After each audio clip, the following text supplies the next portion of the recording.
It is 10 o'clock. Good morning from the 104.5 The Zone studios. I'm Lucas Panzica. The New York Knicks stayed alive in the Eastern Conference Finals, winning Game 5 over the Pacers, 111-94 as Jalen Brunson scored 32. Game 6 in Indiana is Saturday night at 7 p.m.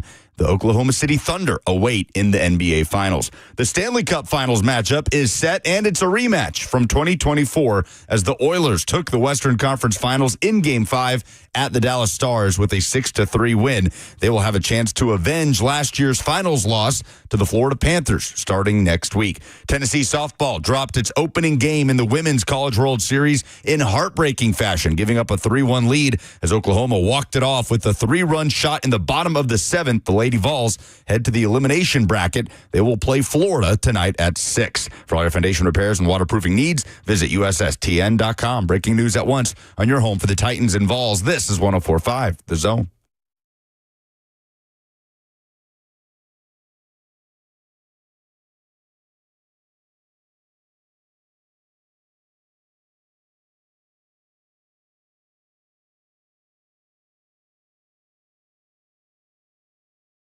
What an embarrassment. Absolutely dreadful performance from the Indiana Pacers last night. They lose to the New York Knicks and force a Game 6. We've got Titan stuff to talk about, too. We got a lot of college. I mean, it's not quite college football, but a lot of, should we just call it SEC-related subject matter to work our way throughout the course of the morning. We got regionals in college baseball starting all over the place. Vandy today, Tennessee today as well, or tomorrow? 5 p.m. today for both. Okay, very good. So we'll look forward to the results for both Vandy and the Vols. I know the city is, I wouldn't quite say split. There's more Tennessee fans than there are Vanderbilt fans, but Vanderbilt fans are feeling good coming off an SEC tournament victory, and especially a run rule of the University of Tennessee in the SEC tournament. We got Coach Mack. We got Trey Wallace. We got a bunch of different things to do. The only thing that we don't have is Robert, so that means no dead weight. Oh, wait. There's Jackson. Hurtful. That's Jackson Williams music. Oh, good morning. What song would be playing, Jackson, if that was the case? I don't know. Some kind of like hijinks thing, like in a cartoon chase, where people are screwing up and falling all over themselves. Yeah, there it is. I knew it. Correct. Knew you would have the Benny Hill theme ready. That feels a little too fast-paced for you, if I'm being honest, bud. Hey, he was quick on the trigger with that. Doing something back there. I don't know what that is. It was visually offensive. Ross, for some reason, is back there, too. And how many of them are they? How many of you are they keeping back there? There's like 4 or 5 of you back there. We just rotate. No, that sounds about right. They just don't. You don't actually leave. There's just a compartment below deck that you go down and they make you sleep in. The cupboard under the stairs. Just like Harry Potter. 615-737-1045 is the number. F&M Bank chat off and rolling. We got a tough act to follow this morning. I don't know how the hell we're supposed to compete with Friday energy from Ron and Ramon. Vibes were good. Savage. I don't know what were they calling it, because I dubbed it Savage on Tuesday. Radio. Oh, Savage Radio? Yep. I liked Savage Run Radio. I said they should make hats, but either way, I'm sure it was a great time had by all. But yes, the Knicks do stay alive. That was very, very disappointing, or a very, very disappointing result for me personally. It was tough to watch Tyrese Halliburton look the way that he did in Game 4 and then just kind of peter out in Game 5. But honestly, if I'm giving due credit to the Knicks, who fought hard at Madison Square Garden last night. And I have said that I wanted to see more of this series, even though I'm actively rooting against New York in this situation. I'm since out.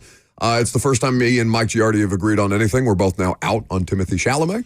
Oh, is Giardi? Why for Giardi? Is he a Pacer fan? No, it was during the Celtics series, and he declared he was the first. He was the first. I'm just bandwagoning off Timmy Giardi. Chow. And I responded to him on Twitter like, this is the oldest that you've ever sounded, and now the Pacers are playing the Knicks, and so I'm too out on Timothy Chalamet, Timmy Chow. I'm just glad one of these series is going to keep going. It's been such a fun postseason, both Stanley Cup and NBA, and then we arrive at conference finals, and suddenly 3-1 all around, and everybody closed out the series other than the Indiana Pacers. So I hope this thing goes to 7 games. I hope we get some juice out of this Eastern Conference Finals with the New York Knicks. And the plus-minus insane to look at. Brutal. On the box score. Indiana Pacers, starting lineup. Aaron Nesmith, minus 20. Miles Turner, minus 20. Andrew Nembhard, minus 25. Tyrese Halliburton, minus 23. Off the bench, Obi Toppin, minus 26. It's insane. Pascal Siakam, the least offensive of them, with a -1 plus minus. Yes, with 34 minutes played. He played more minutes than anybody. So that was jarring to look at when obviously when you look at the Knicks, it's pluses across the board, including plus 26 for Karl Anthony Towns. Nice little double-double for Cat and Jalen Brunson, 32 I don't want to points. lose to him. He is like Cat being the reason or being a difference maker in this series would deeply bother me.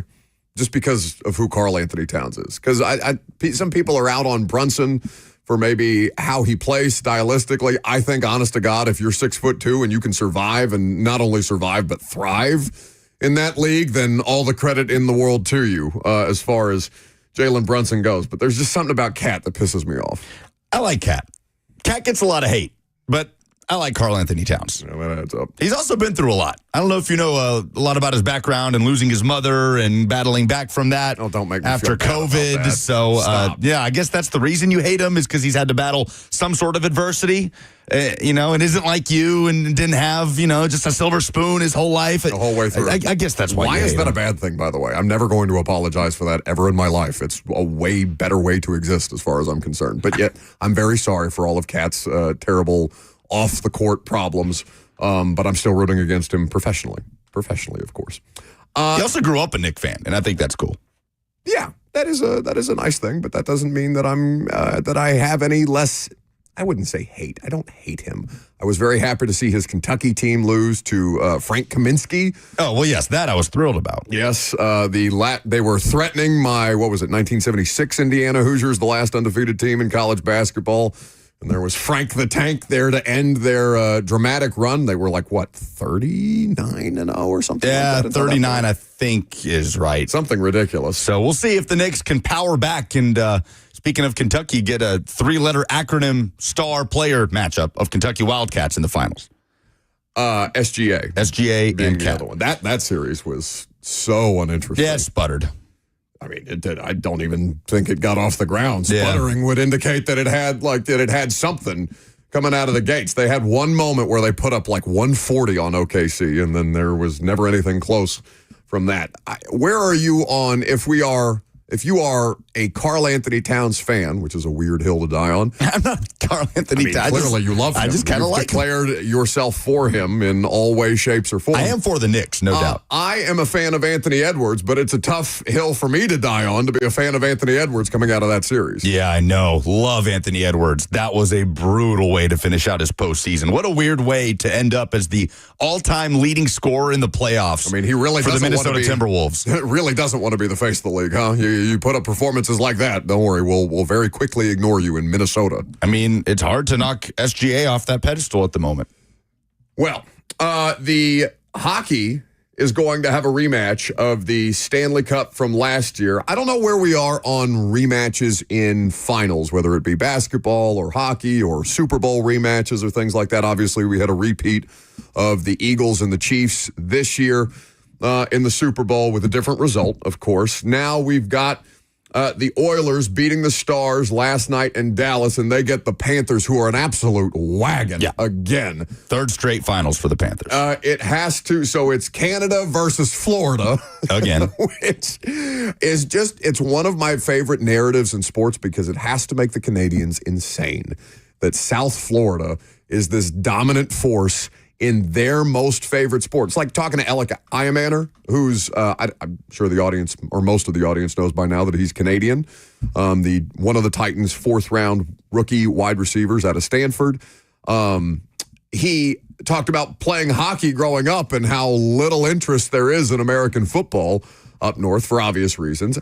I don't know, is Canadian high school football played by CFL rules? Oh, now that's an interesting question. I don't know the answer to that question. I don't think so. Surely somebody's... I don't think so. That would be awesome. I don't know. I hope so. That would be so cool. I mean, it's just something that had occurred to me. I'm surely... Wait, you mean I can't start running before the snap? It would be fun, right? I doubt it. I highly doubt it. But anyway, just talking to Alec about, the level of interest or how he came about his football career, given that he was also recruited at Vanderbilt, interestingly enough, and then went out to Stanford and thought that was a better fit for him. Smart guy. Oh, yeah, not a dumb guy. Very smart. I am curious to see what happens in the Stanley Cup now. Do you know it's been 8 years since the Preds were in the Stanley Cup? It feels longer because COVID was in the middle of that, but 2017 feels like an eternity. It does feel longer century ago. People have fatigue of the Florida Panthers in their third straight Stanley Cup finals. People have fatigue of the Edmonton Oilers just for being so good and having the best player in hockey. Yet still, I am fascinated by this rematch just because of how enthralling that series was last year. The Panthers going up 3-0, the Oilers coming all the way back to force a Game 7 in Sunrise, and the Panthers ultimately winning the Stanley Cup, and the Oilers still on this drought.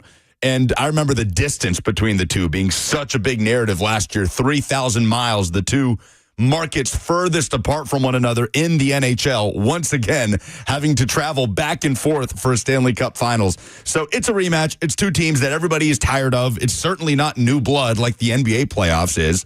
Very opposite in that regard. But I don't know. I'm fascinated by these Stanley Cup playoffs. Austin Stanley has texted us and said, yes, it is in fact Canadian rules. He was asked that at rookie camp when Buck was oozing tequila. So Canadian high school football is CFL rules. Apparently. Oh, that's awesome. I did miss that. I was fresh off a flight from a wedding. I was not doing well at rookie minicamp. But did he, someone in the F&M Bank chat says he actually played his high school ball in America. Didn't he leave Canada and come to the U.S. to play high school football before getting recruited? I'm sure that is something. Yes, he went to New Jersey. Makes sense. He went to New Jersey because he talked about that. He talked about leaving home and being literally in a new country by himself, and the culture of New Jersey, I imagine, very different from Alberta, Canada. So yes, he did not play CFL rules in high school. Can you imagine going from Canada to New Jersey? That is it. Have you spent much time in New Jersey in your life? Never have I been. You're not missing much. I've lived there in two separate stints in my life. And New Jersey, I've never been to Canada. I imagine it's a very lovely place with very lovely people. New Jersey is not. Vancouver, one of the most beautiful places I have ever been to in my life. You are also out on a first-time event that the city is having. You were disgusted. Disgusted. I mean, you basically spat at me. I'd rather go to Hickman County, which nobody has ever said in their lives. You're talking about the Nashville Rodeo? I'm talking about, it's not the Nashville Rodeo, redneck. It's the Music City Rodeo. Oh, okay? I'm sorry. Make sure you put some respect on Nashville's first rodeo. I'm only going because Jelly's playing tonight. Yeah, I would love to see Jelly, and I'd love to see Reba. But that's why I would be going. Oh, you think I deserve to be fine now? Just wait till tonight. If I'm going to go to a rodeo, I want to drive out an hour and a half from town and sit in some rusty, rinky-dink bleachers with a dusty dirt patch that the rodeo is happening on. That's the rodeo I want to go to.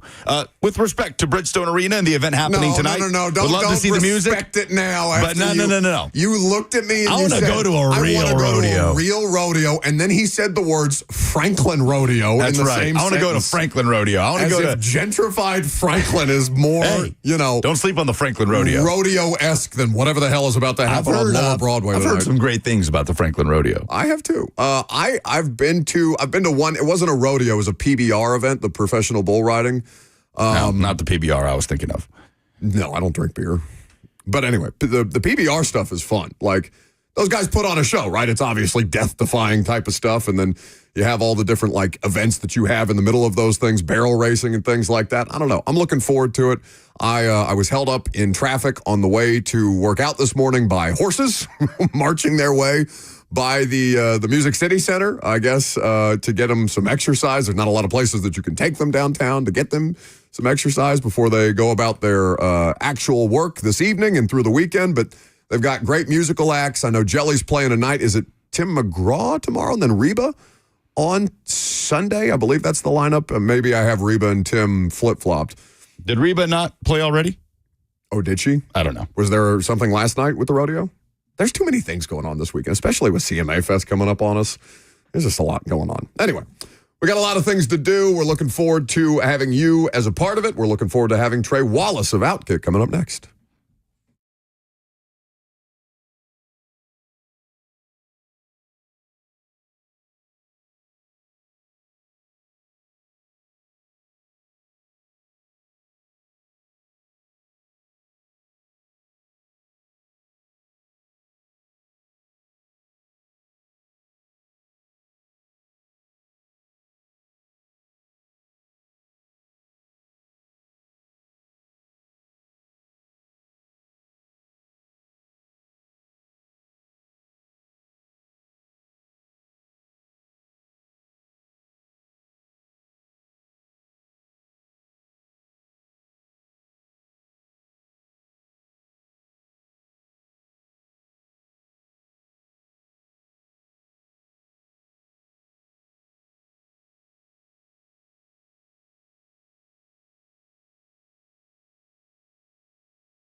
Welcome back to the show, fueled by Hattie B's Hot Chicken. Trey Wallace of Outkick going to join us. We got some boots on the ground reporting down in Destin from Trey. We sure do. All right, SEC meetings going on. There's a lot of different pieces and parts that are worth talking about. The SEC in particular making a lot of noise in the collegiate athletics landscape. Greg Sankey also, but we have time to take some phone calls before Trey joins us. 615-737-1045 is the number. Let's start with Joel, who wants to chime in on the rodeo this weekend. What's up, Joel? I just got in the truck, caught this conversation. Got to go to the Rockies last year, a little bit north of Denver in a little town called Granby. Yeah. And on a Saturday night, they had the first rodeo of the season, a little local rodeo. It was fantastic, dude. I mean, barrel racing, the girls doing tricks and everything else. But I was standing there, and I was looking around at this crowd, and I said, I've been here before. I know these people. These are the same people who's at your local racetracks down here in the South, man. It was fantastic. Yeah, absolutely. I bet it was. That's cool. Thank you for the call, Joel. That would be so fun. Speaking of a million things going on in Nashville this weekend, NASCAR, and we do appreciate the folks at NASCAR for inviting us out. I know you've got things going on, and Robert's got a wedding. I may go out and check things out at the Nashville Super Speedway this weekend. I've never been to a NASCAR race, and we were talking about that the other day, which is why I think the NASCAR people reached out. But there's that has to be, there's probably a lot of, what do they call those things? Venn diagram. There's probably a lot of crossover between the NASCAR crowd and the rodeo crowd. But you said you have been to races before with your dad? I've been to Talladega once. Yeah. Still, Talladega would be quite an experience. It was very dismissive of you. It was like 2006. So I was young. Yes. I saw Tony Stewart, 5th grade for you? flip his car like 3 or 4 times, and he became my favorite driver instantly. And then he killed a guy. Oh, no.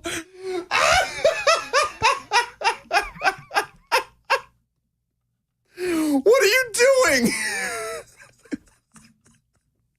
Please tell me Trey Wallace is not there walking into that. I kind of hope he is. Oh, my God. We'll get him in a second. I bet Trey's been to many a NASCAR race. Don't try to pivot off that. And a rodeo. And then he killed a guy. Oh, Brick killed a guy. Tough scene. What's the biggest question you have coming out of these SEC meetings? I guess what has more momentum? Because we went in thinking 4-4-2-2-1, and we're leaving thinking 5 + 11, I think. I feel like we're looking at a math equation talking about this college football playoff format. Every time we talk about college football, we're talking less and less about college football. Yeah, I know. There's no end in sight for that to not be the case. But that seemed like it was at the top of the priority list. So I'd be curious to ask Trey if there was a shift at any point where he went in thinking one thing and maybe left thinking something else has more momentum. Well, Trey is there now. He joins us on 104.5 The Zone. You can read his work at Outkick.com. Trey, what is the answer to Lucas's question there? Oh my gosh, dude, guys, good to join y'all. But man, I am just, my mind is so blundered. I was literally sitting in the meeting room. I didn't even click join yet. So I was just sitting there waiting. It's been such a crazy long week. To be honest with you guys, all we have heard about for the last 4 months has been the 4-4-2-2-1, however everybody would like to phrase it, model. And to be honest with you, coming out of SEC meetings, I'm sitting here more convinced on a 5-11 model than I am right now on the 4-4-2-2. I think that when you have schools from the Big Ten that are in favor of it, but they want to quietly act like they are in favor of it, by the way. And then you had the ACC and the Big 12, like, yeah, all right, guys, let's do this. I'm all aboard. Okay, what can we do to make this happen? And then, by the way, throw in the fact that you had Lane Kiffin and Kirby Smart kind of alluding to this, in a way saying, hey, let's just put the best teams in there. Let's just roll. Who needs automatic qualifiers? So it's kind of like lost in translation, guys, because you've got AD saying one thing, coaches saying the other thing in Destin, and you got to find it somewhere right there in the middle. And it's like I told somebody I was talking with an athletic director last night about this. And I asked him, okay, what's the influence of coaches? And he goes, Trey, we don't know if our coach is going to be here in a year. Yeah. 6 months. He could leave for another job. Why would we take the word of the coach or the input of the coach to heart when, as an athletic director, I'm trying to look out for the best interest of what's going to happen 5, 10, 15, 20 years down the road. That's the other thing that I think people are missing is these coaches, sure, they can have their input on things, but as we all know in college athletics, you can take another job, you can be fired, anything can happen on any day of the week. And what they have to say will mean nothing in the long run. So to me, I think June 18th is such an important date, guys. This is when everybody's going to get together. CFP committee, athletic directors, commissioners, they're all going to have their input. And we're going to decide, in my opinion, what the best path forward is. Now, sure, the ADs are going to tell these commissioners what they want before we get to that June 18th meeting. And the commissioners will present that. But I think at the end of the day, guys, if the 5-11 works for everybody, do it. Do it. Like to me, it's okay. You want to give 4 automatic bids to every conference, fine. But here's the workaround for like the SEC and the Big Ten. If they agree to the 5-11 model, you can bet your bottom dollar they're going to put in some type of stipulation in there that says, okay, well, we're going to be losing out on the guaranteed money part for having our teams in there. So we have to find a way to incentivize this that makes this work for us. So what does that mean? I don't know, maybe an extra $30 million for the Big Ten and the SEC through a television contract. Like that's what they're thinking right now. If we're going to go this route, it's got to work for us from a financial standpoint. And maybe that's the middle ground that we all find. Trey Wallace of Outkick is hanging out here with us. It's been a while since we've had Trey on the show. It's good to hear him and see him. Boys, it was SEC tournament. It's good to see you. Yeah, it's delightful. It's and always good information with Trey, which, of course, you can read at Outkick.com. So June 18th, pivotal date, like you said. So much is hanging in the balance, Trey. The future of the college football playoff. Will there be revenue sharing, scheduling in the long term for the SEC? You mentioned June 18th when everybody gets together to figure out some of this stuff for the future. What happens first? The House settlement finally gets approved, or that June 18th date comes and goes to you? And I had to tell my bosses this morning, I was like, look, y'all are going to see a bunch of 10-cent fines that come up on the corporate account because I keep refreshing the Pacer account to see if the House settlement's come in. So please just deal with it and don't get on to me about it.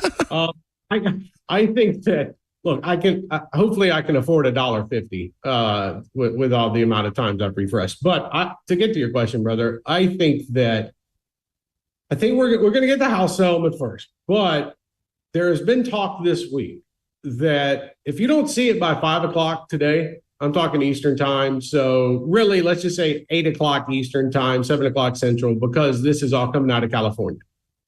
Then I think there might be a little bit of worrisome factor that this judge, Claudia Wilkins, is going to go back and say, hey, I told you guys to figure out this roster limit thing, and you guys came back with me with this voluntary nonsense, and it's not really what I asked you guys to do. So I'm giving you 2 weeks to come back and give me exactly what I want. Then I'll approve it. Now, she could just come out and approve the agreement tonight with where it's at now. Okay, fine. So be it. Everything will change in college athletics. But by the way, these schools are already going to start paying these players on July 1st. Like whether we have a House settlement or not, it's going to happen. Athletic departments at this moment are coming up with different ways that they're financially going to be able to take care of this. By the way, they have state laws that would help them in this regard. A lot of schools, I'm not saying all of them, but a lot of schools have state laws that would help them. I think that 2 things are going to happen. There's a reason why you didn't see the SEC agree to some 9-game conference schedule publicly this week in Destin. I've been told, don't be surprised if there's a handshake agreement already in place for that. So when the CFP format is introduced and they figure that out, and I'm not saying it's going to be done on June 18th. I am saying these people are going to meet in person, face to face, going to be across from each other at a table, not on a Zoom. So where you can't mute the person if you're sitting right in front of them and say, I don't want to listen to you anymore. That's why I think it's so important for that day, is because the conversations are going to ramp up even further. So I'm going to go with house settlement first, but then where we're going to get a little bit crazy here is the CFP format. And do I think something happens on June 18th? No, but I will say this. If there are folks out there that saw that comment from Greg Sankey about December 1st being the deadline for the CFP format, let me tell you something. They're going to have something done, in my opinion, by the end of the summer when it comes to the college football playoff in 2026 and what that looks like. We're not getting to December 1st. And why, you might ask some people out there? The SEC has to figure out what the heck they're going to do in 2026 in terms of their scheduling for the conference. So Greg Sankey's really pushing to get this thing done. And a lot, look, along with Tony Petitti and whatnot and others, and I get that part, but they're not wanting to just sit on their hands and wait till Christmas time till we figure out what happens in the format. So I think it's going to be a twofold situation, guys, going forward is house settlement, which is going to start the revenue sharing. And that's why you're seeing colleges right now try to front load as many deals as possible to get them off the books. Because when that cap kicks in, some of these NIL deals that you're hearing being done behind the scenes, they're not going to be allowed with this new clearinghouse. So it's a little bit of a frantic time right now. And that's why it got pretty heated in these rooms in Destin over the week. Well, and some of that we saw, right? Specific with Greg Sankey and the exchange with the reporter, because this college football playoff format has been a point of contention, especially when the debate over the automatic bids is going on, and Greg Sankey is firing back at reporters for the first time, as far as I can remember, about is that an editorial or is that a question? When I think it's a completely reasonable question, but this Greg Sankey in the middle of all of this, right? There are very few, Trey, that I can think of public missteps that this guy has had. And it may not even be a public misstep. It's just a rare moment where he kind of bares his teeth a little bit in the middle of all of this. What do you make of Greg Sankey's position and the way that he is managing all of it, where he seems to be straddling a very fine line between his bosses, the athletic directors and the university presidents, and whatever the hell the NCAA is pretending to do at this point in time? Buck, I think Greg Sankey is looked at as a villain to folks outside of the SEC region. Okay. And I get that. I understand that, because they think that, man, Greg Sankey's trying to do anything and everything to help his conference and screw over the little guys. Well, let me phrase this the right way. Greg Sankey works for the Southeastern Conference. It is his job to make sure his conference is set in the best possible way moving forward. But at the same time, Greg Sankey understands that he is the talking head of the bigger conference. You don't see Tony Petitti out here. We didn't see Tony Petitti last week in Los Angeles area coming out and having a gathering with the media. A lot of that has to do with there was only one media member there from a national standpoint, because they held it, 50 minutes outside of Los Angeles in a town that was hard to get to. But at the same time, Greg Sankey has made it a point, whether that be going on the Paul Feinbaum show, whether that be doing any type of interviews, whether that be sitting in the theater room on Monday night in Destin, to try to make a point about where his conference is at right now and what they are trying to do when it comes to the college football playoffs. I give Greg Sankey a lot of credit for not running away from the questions. He said something yesterday, and I'm paraphrasing here, bear with me, but he said, look, we don't have to compromise. We're the SEC. We've proven enough in the college football playoff that we don't feel that we have to compromise for anything in regards to what the format would look like. Do I agree with that? Yeah. I mean, I somewhat do. I know what the Big Ten's done over the last 2 years. They've dominated. They've won national championships. But at the same time, I think if you put Tony Petitti in that same interview discussion, he would say the same thing. I don't need to compromise with the ACC and the Big 12. I'm sorry, no offense to them, but I could put 5 teams in the playoff every year potentially if it comes down to it. 5 is maybe a reach, maybe 4 or 3 out of the Big 10.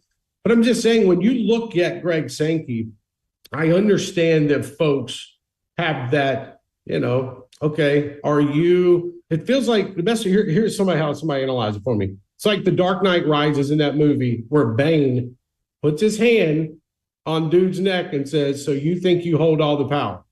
No. I hold all the power. It's kind of what Greg Sankey's doing in this situation and trying to do it as politely as possible. But at the end of the day, last week, and why he went off in a sense Monday night to my boy Brandon Marcello, who was just kind of asking a question, and I'm sitting there like, oh my gosh, okay, here we go. This is getting off the edge here. It comes down to, in my opinion, where Greg Sankey is at right now and trying to control the future. He's agitated that we've gotten this far down the road, Buck, and we don't have a CFP format in place. And by the way, don't forget, the ACC and the Big 12 voted to allow the SEC and the Big 10 to control what the future looks like of the CFP. That is something that I think a lot of people are forgetting. If you want to sit here and bash the SEC and the Big 10, have at it. Have a field day. I bashed them a number of times. I have my own opinions on them. But you know what? I didn't vote for them to leave the whole thing. When Greg Sankey got up and they were talking in that room last February and said, look, we can dip out. We can go do our own thing, by the way. And we'll get the same amount of money. We'll get ratings. And then the ACC and the Big 12 and Notre Dame and the other group of 6, please don't leave. Wait a minute. No, don't leave. We'll give you the voting power. So for all the people that want to complain about Sankey, I think that they have, and I'm talking about other conferences, I think they have to look in the mirror and realize, man, we kind of did this to ourselves, whether that be we were forced to, we had to, we still wanted to bring in as much revenue as possible, Buck. That's where I think the lines get a little bit blurred. And I think folks could do a better job if they kind of looked into why we're at this situation and not just blamed everything on the SEC and the Big 10.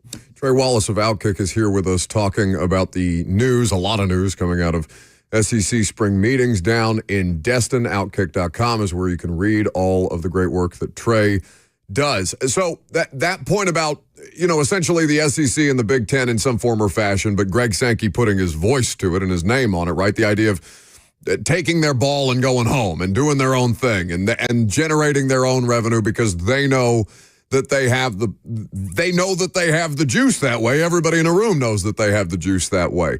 But it's so difficult for me, Trey, to imagine a world where it becomes that kind of fractured in collegiate athletics. Maybe I shouldn't be naive given what the current status of college sports is, but it's very, very difficult for me to put myself in a headspace where the Big Ten and the SEC are just off doing their own thing, even though I understand that they absolutely could if they wanted to. I want to phrase this the right way. It is in the best interest of the SEC and the Big Ten to come up with a way to satisfy college football fans. I'm sorry, that's the easy way to put it. The SEC and the Big Ten right now, and more so the SEC because there's been so much talk and you've got coaches and ADs speaking with the media and Greg Sankey holding a press conference every single night down in Destin and whatnot. They got a perception problem with college football fans. And I understand it from the ACC and the Big 12 and Notre Dame fans and the group of 6. Like, I get it. Trust me, it's not lost on me. I understand why they feel the certain way they feel. But at the same time, you have to understand that in this situation with the revenue that the college football playoff generates and the amount of money that's being signed, guys, this all comes down. This is all about money. This is not, it needs to be about, in a perfect world, in my sense, and doing this thing for 17 years, it would be great if every decision is made in the best interest of the college football fans and the health of the sport moving forward. The folks out there that are paying a lot of money for tickets every weekend and traveling to these stadiums and spending so much money on merchandise. And then, by the way, you got schools coming to donors and season ticket holders and asking money for NIL and whatnot to help us buy these players to compete. But I think right now where we're at is you're not going to lose interest on Saturdays. College football fans are going to be tuning in. I love this sport is beautiful. I love college athletics. I'll say the same thing about basketball, baseball, softball, you name it, track and field. I love it. But right now, Monday through Friday, you've got a bad problem when it comes to how this is all being viewed by the public. And I think that could come back to bite them in the rear end from the perception standpoint down the road. Because I'll tell you this, fans are sick and tired of hearing about the house settlement. Fans are tired of hearing about revenue sharing and NIL deals and these players making $4 to $5 million or whatnot. By the way, they should be making that money. They've earned it. But at the same time, some of this just gets saturated, man. The fans out there, if they have to hear house settlement one more time, they're going to run their car off the side of the road. Like, it's just one of those things, and I completely understand it. But again, we're at a point in time in college athletics where everything is changing, guys.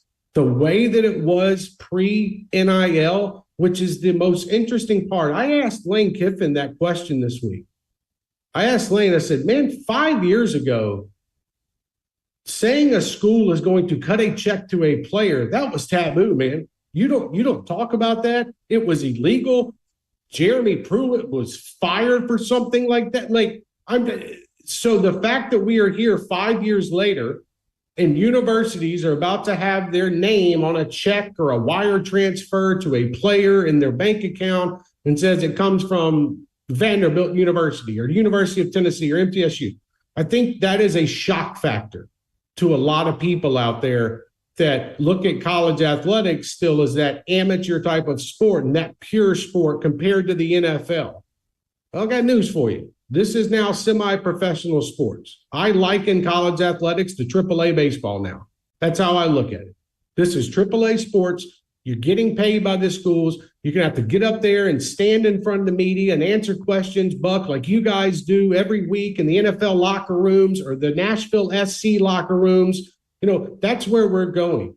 So it would be in the best interest to kind of round this thing out, that question, if they would figure out a way to get back in the good graces of the college football fans, the ones, by the way, who are paying the bills.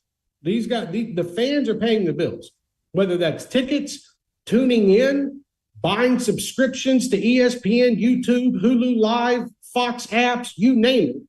They're the ones that are funding this. And I think right now commissioners are losing sight of that. And I think at the end of the day, it would be a hell of a lot better if they started, and I don't care how they say it, I don't care if they believe it or not, but start getting fans back in your corner, because in my opinion, you have lost them. And to me, that's the biggest concern moving forward. He is excellent. He is Trey Wallace, at Trey Wallace _. His reporting is always on point. His information is top notch. You can read it at Outkick.com. My friend, it's great to have you back. We'll have to do it again soon. We really appreciate you making some time. I know you're busy.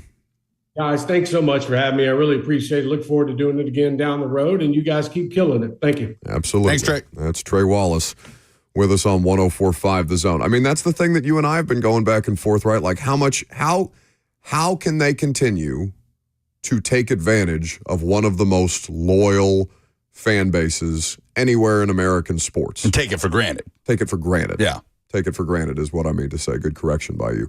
Because I don't know what the breaking point is, but it feels like we're as close to finding out as we ever have been. Assuming that there's not one is a dangerous thing, and it feels like we're in that spot. You have a stat of the day? I have a couple. The SEC stats of the day are next.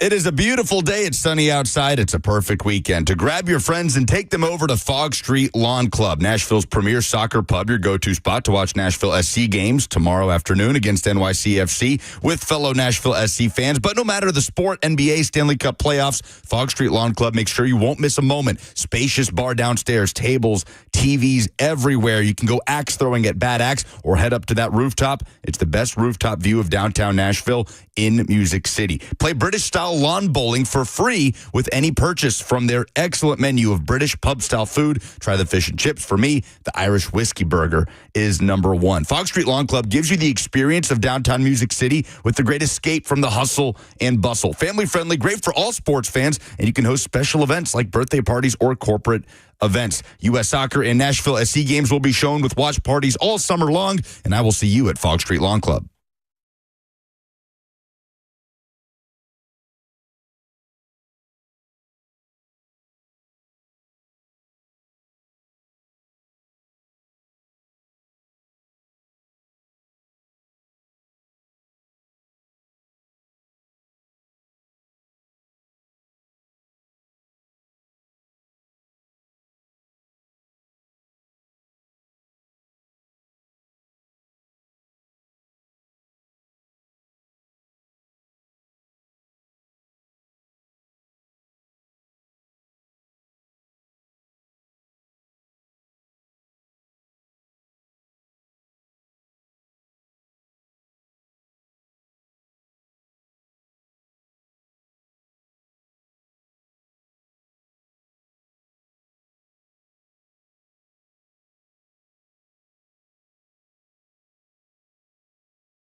All right, a few things to get to here. First, just kind of building off of what Trey had to say about all of the conversations taking place down in Destin at spring meetings. So Greg Sankey in the SEC, also Greg Sankey handed out this packet emphasizing the strength of schedule in the SEC, right? All of this posturing about the SEC having all the leverage that it most certainly has. Look, the SEC and Big Ten have won 85% of the national championships in the 21st century. The Big 12 is 1-7 in the college football playoff era. Clemson is the only ACC team that has ever won a college football playoff game. So we understand that the SEC and Big Ten have all of the leverage. But what I don't like is that this has also kind of devolved into pounding the table about how much better the strength of schedule is in the SEC, which also turns to just relitigating that conversation of Alabama and Ole Miss and South Carolina got screwed out of the playoff last year. They didn't. They didn't get screwed out of the playoff last year. They didn't deserve to be in it. So my biggest fear is that we are currently in the best version of the college football playoff with 12 teams. I'm worried that 2025, this weird little stopgap last year of the 12-team playoff, only year of the 12-team playoff with straight seeding, apart from the 4 highest-ranked conference champions, I think that's going to be the best version of the college football playoff. And everything we do from here, 5 + 11, 4, 4, 2, 2, 1, whatever, is just going to be a more watered-down version of the college football playoff. And that's just the direction we're headed, and it's kind of this helpless feeling because money is the answer to everything, as Trey outlined, and it doesn't really matter what fans want at this point. That's a dangerous game to play. Yes, they'll always be there, but to what extent? How much are you losing some already? I don't know. Probably not that much in the grand scheme of things to where it hurts pocketbooks. But my biggest fear in all of this is that the best version of the CFP is about to happen in 2025. Who do you know with a pocketbook? Oh, it's just a figure of speech. You and your semantics. All right. There is postseason stuff happening, softball and baseball. So, gut punch. Yeah, gut punch yesterday for Tennessee softball. The Lady Vols against perennial powerhouse Oklahoma. What are they, 9-time national champions, whatever the mark is, They're especially excellent in the last few years. Yeah, when you go into the Women's College World Series, you just operate under the assumption that it's Oklahoma and everybody else. Well, Tennessee's got a 3-1 lead over Oklahoma for the majority of the game, top of the 7th inning, up 3-1, bases loaded, 1 out, a chance to add even more insurance, 4-3 double play sends it to the bottom of the 7th. Yet still, you've got a 2-run lead, and then early in the bottom of the 7th, Ella Parker with a walk-off 3-run shot. Oklahoma wins 4-3. Absolute heartbreak for the Lady Vols, and they go down into the elimination bracket where they will play another SEC team in Florida. That's tonight at 7 p.m. So the Lady Vols went from on the verge of knocking off the defending champs, the perennial powerhouse, and staying in the winner's bracket to now being a loss away from elimination in Oklahoma City. We'll see if they can survive tonight. Baseball postseason starting up today with regionals. Tennessee obviously hosting the Knoxville Regional. They have Miami of Ohio today. That's at 5 p.m. Vanderbilt hosts Wright State at 5 p.m. at Hawkins Field in the Nashville Regional. Remember what happened the last time Wright State came to play a Tennessee team in regionals on a Friday night? Remind me. That Drew Gilbert walk-off grand slam, one of the great moments of the Tony Vitello era. So we'll see if Vanderbilt needs a walk-off grand slam at the bottom of the 9th in order to move on to Saturday winners. They don't look of late like they would be in a position like that. They're the hottest team in the country. I mean, I don't even think it's close. Yeah, they are the hottest team in the country right now. There's a really good interview, by the way, with 3HL that 3HL did with Tim Corbin. Worth checking out. I don't know if they posted it on their. They did. You can go watch YouTube. It. Yep. Okay, so you can watch it on YouTube. You can check it out via their podcast as well. Really enjoyed that. Yeah, and we talked about this a lot when you were gone on Tuesday. But Tim Corbin has an opportunity with Vanderbilt baseball. To me, and maybe he's already in that category, but to put him into rarefied air when it comes to just SEC head coaches or just head coaches in general in college athletics.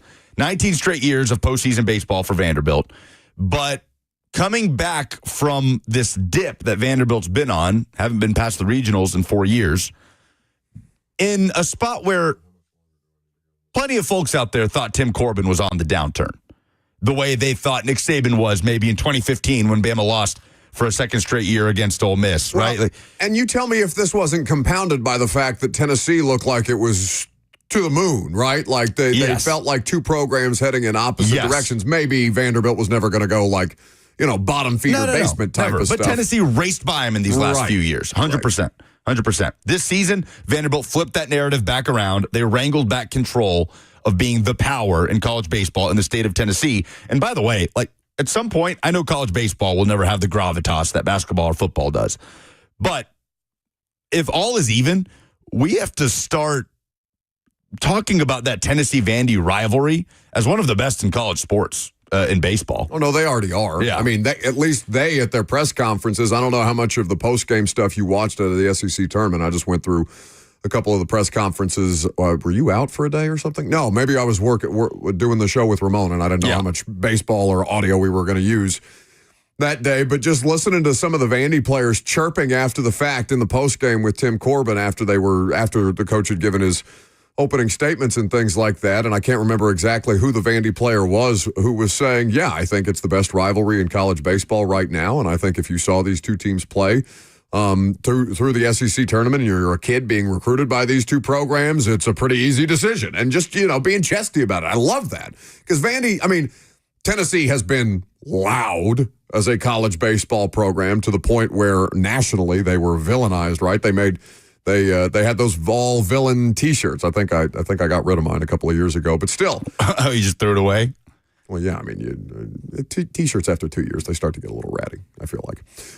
Even though it's a great shirt. But I just feel like Vanderbilt having a little bit more of that juice, or at least publicly, right? Because Tim Corbin is very stoic. I don't think you could find two coaches who are more on the opposite end of the performance spectrum, let's say, than Tony Vitello and Tim Corbin. Which is also what makes it fascinating. Oh, yeah. No, it is.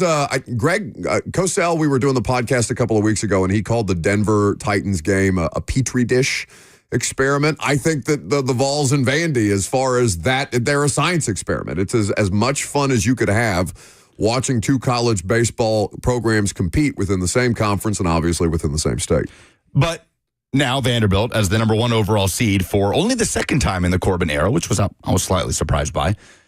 Now the expectation is to get to Omaha. Anything less than Omaha is a disappointment for Vanderbilt baseball. Oh, yeah. Anything less than Omaha, and suddenly nobody cares that you rallied to win the SEC tournament and win 8 straight series/games in the back end of the SEC slate and got the number 1 overall seed. So now that weight is on you, which Tim Corbin's program is perfectly used to.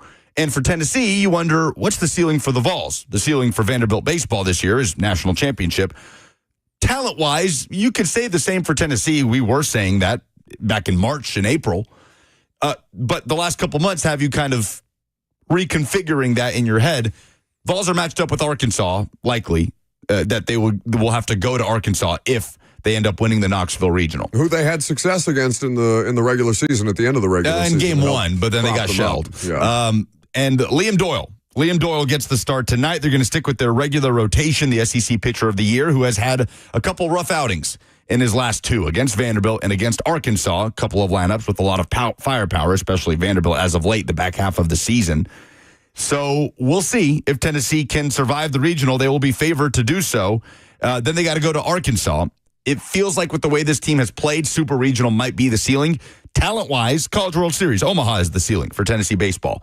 But it's going to make for a very interesting couple of weeks for Tony Vitello, whereas for Vanderbilt, it's clear-cut. You have to get to Omaha.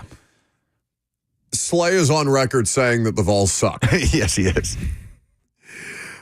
Which I appreciate from him, because a lot of times Slay will just, will gloss over whatever struggles might be clear and obvious, because he's there to support his program and his university and all these different things. But the Vols have struggled throughout the course, certainly the back half of their conference schedule, and then, looking like signs of life in the SEC tournament until Vanderbilt ruled them and ended their tournament run.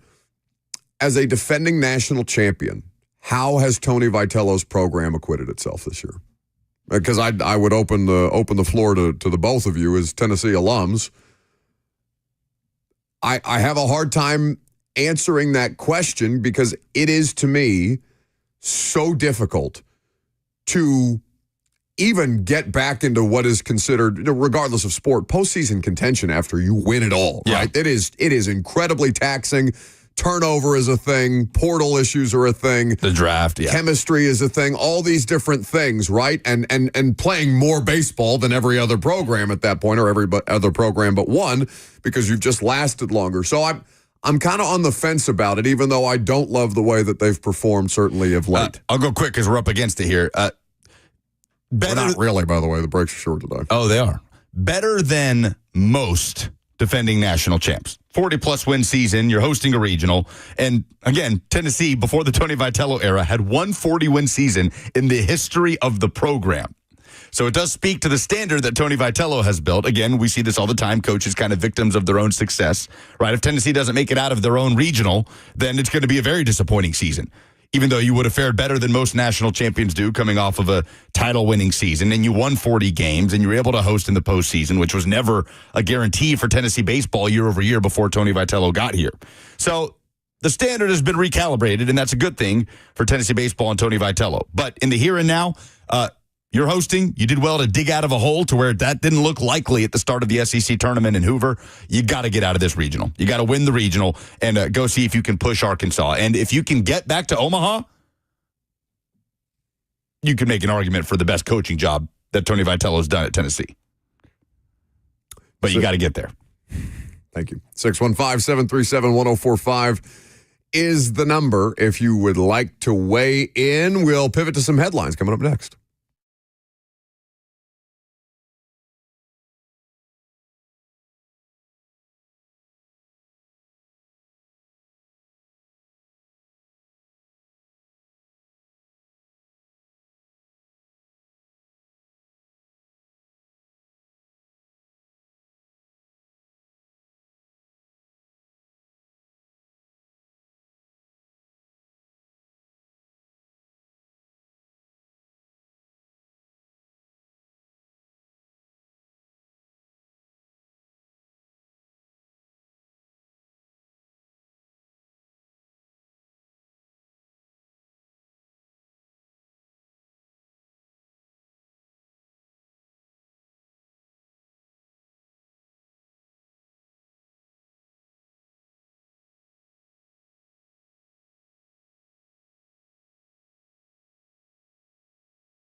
It is 11:01. Good morning from the 104.5 The Zone Studios. I'm Lucas Panzica. The Knicks stayed alive in the Eastern Conference Finals, taking Game 5 over the Pacers, 111-94. Game 6 in Indiana. Saturday night at 7, the Thunder await in the NBA Finals. The Stanley Cup Finals matchup is set. It's a rematch from last year. The Oilers winning the West in Game 5 at the Stars yesterday, a 6-3 final, and they'll get a chance to avenge last year's Finals loss to Florida starting next week. Tennessee softball dropped its opening game in the Women's College World Series in heartbreaking fashion. A walk-off loss to Oklahoma, 3-1. The Lady Vols head to the elimination bracket, or 4-3 the final, rather. The Lady Vols head to the elimination bracket where they will play Florida tonight at 7. NCAA baseball tournament gets underway tonight with regionals in Knoxville. The Vols begin the weekend hosting Miami of Ohio. First pitch at 5 p.m. Vanderbilt starts the Nashville regional hosting Wright State tonight at 5. Nashville Soccer Club is back home tomorrow, wrapping up a busy month of May, hosting NYCFC at Geodis Park. Boys and Gold are third in the East, looking to continue a 9-game unbeaten run. Kickoff tomorrow at 3:30. Pre-game coverage starts at 3 right here on The Zone. For all your foundation repairs and waterproofing needs, visit USSTN.com. Breaking news at once on your home for the Titans and Vols. This is 104.5 The Zone.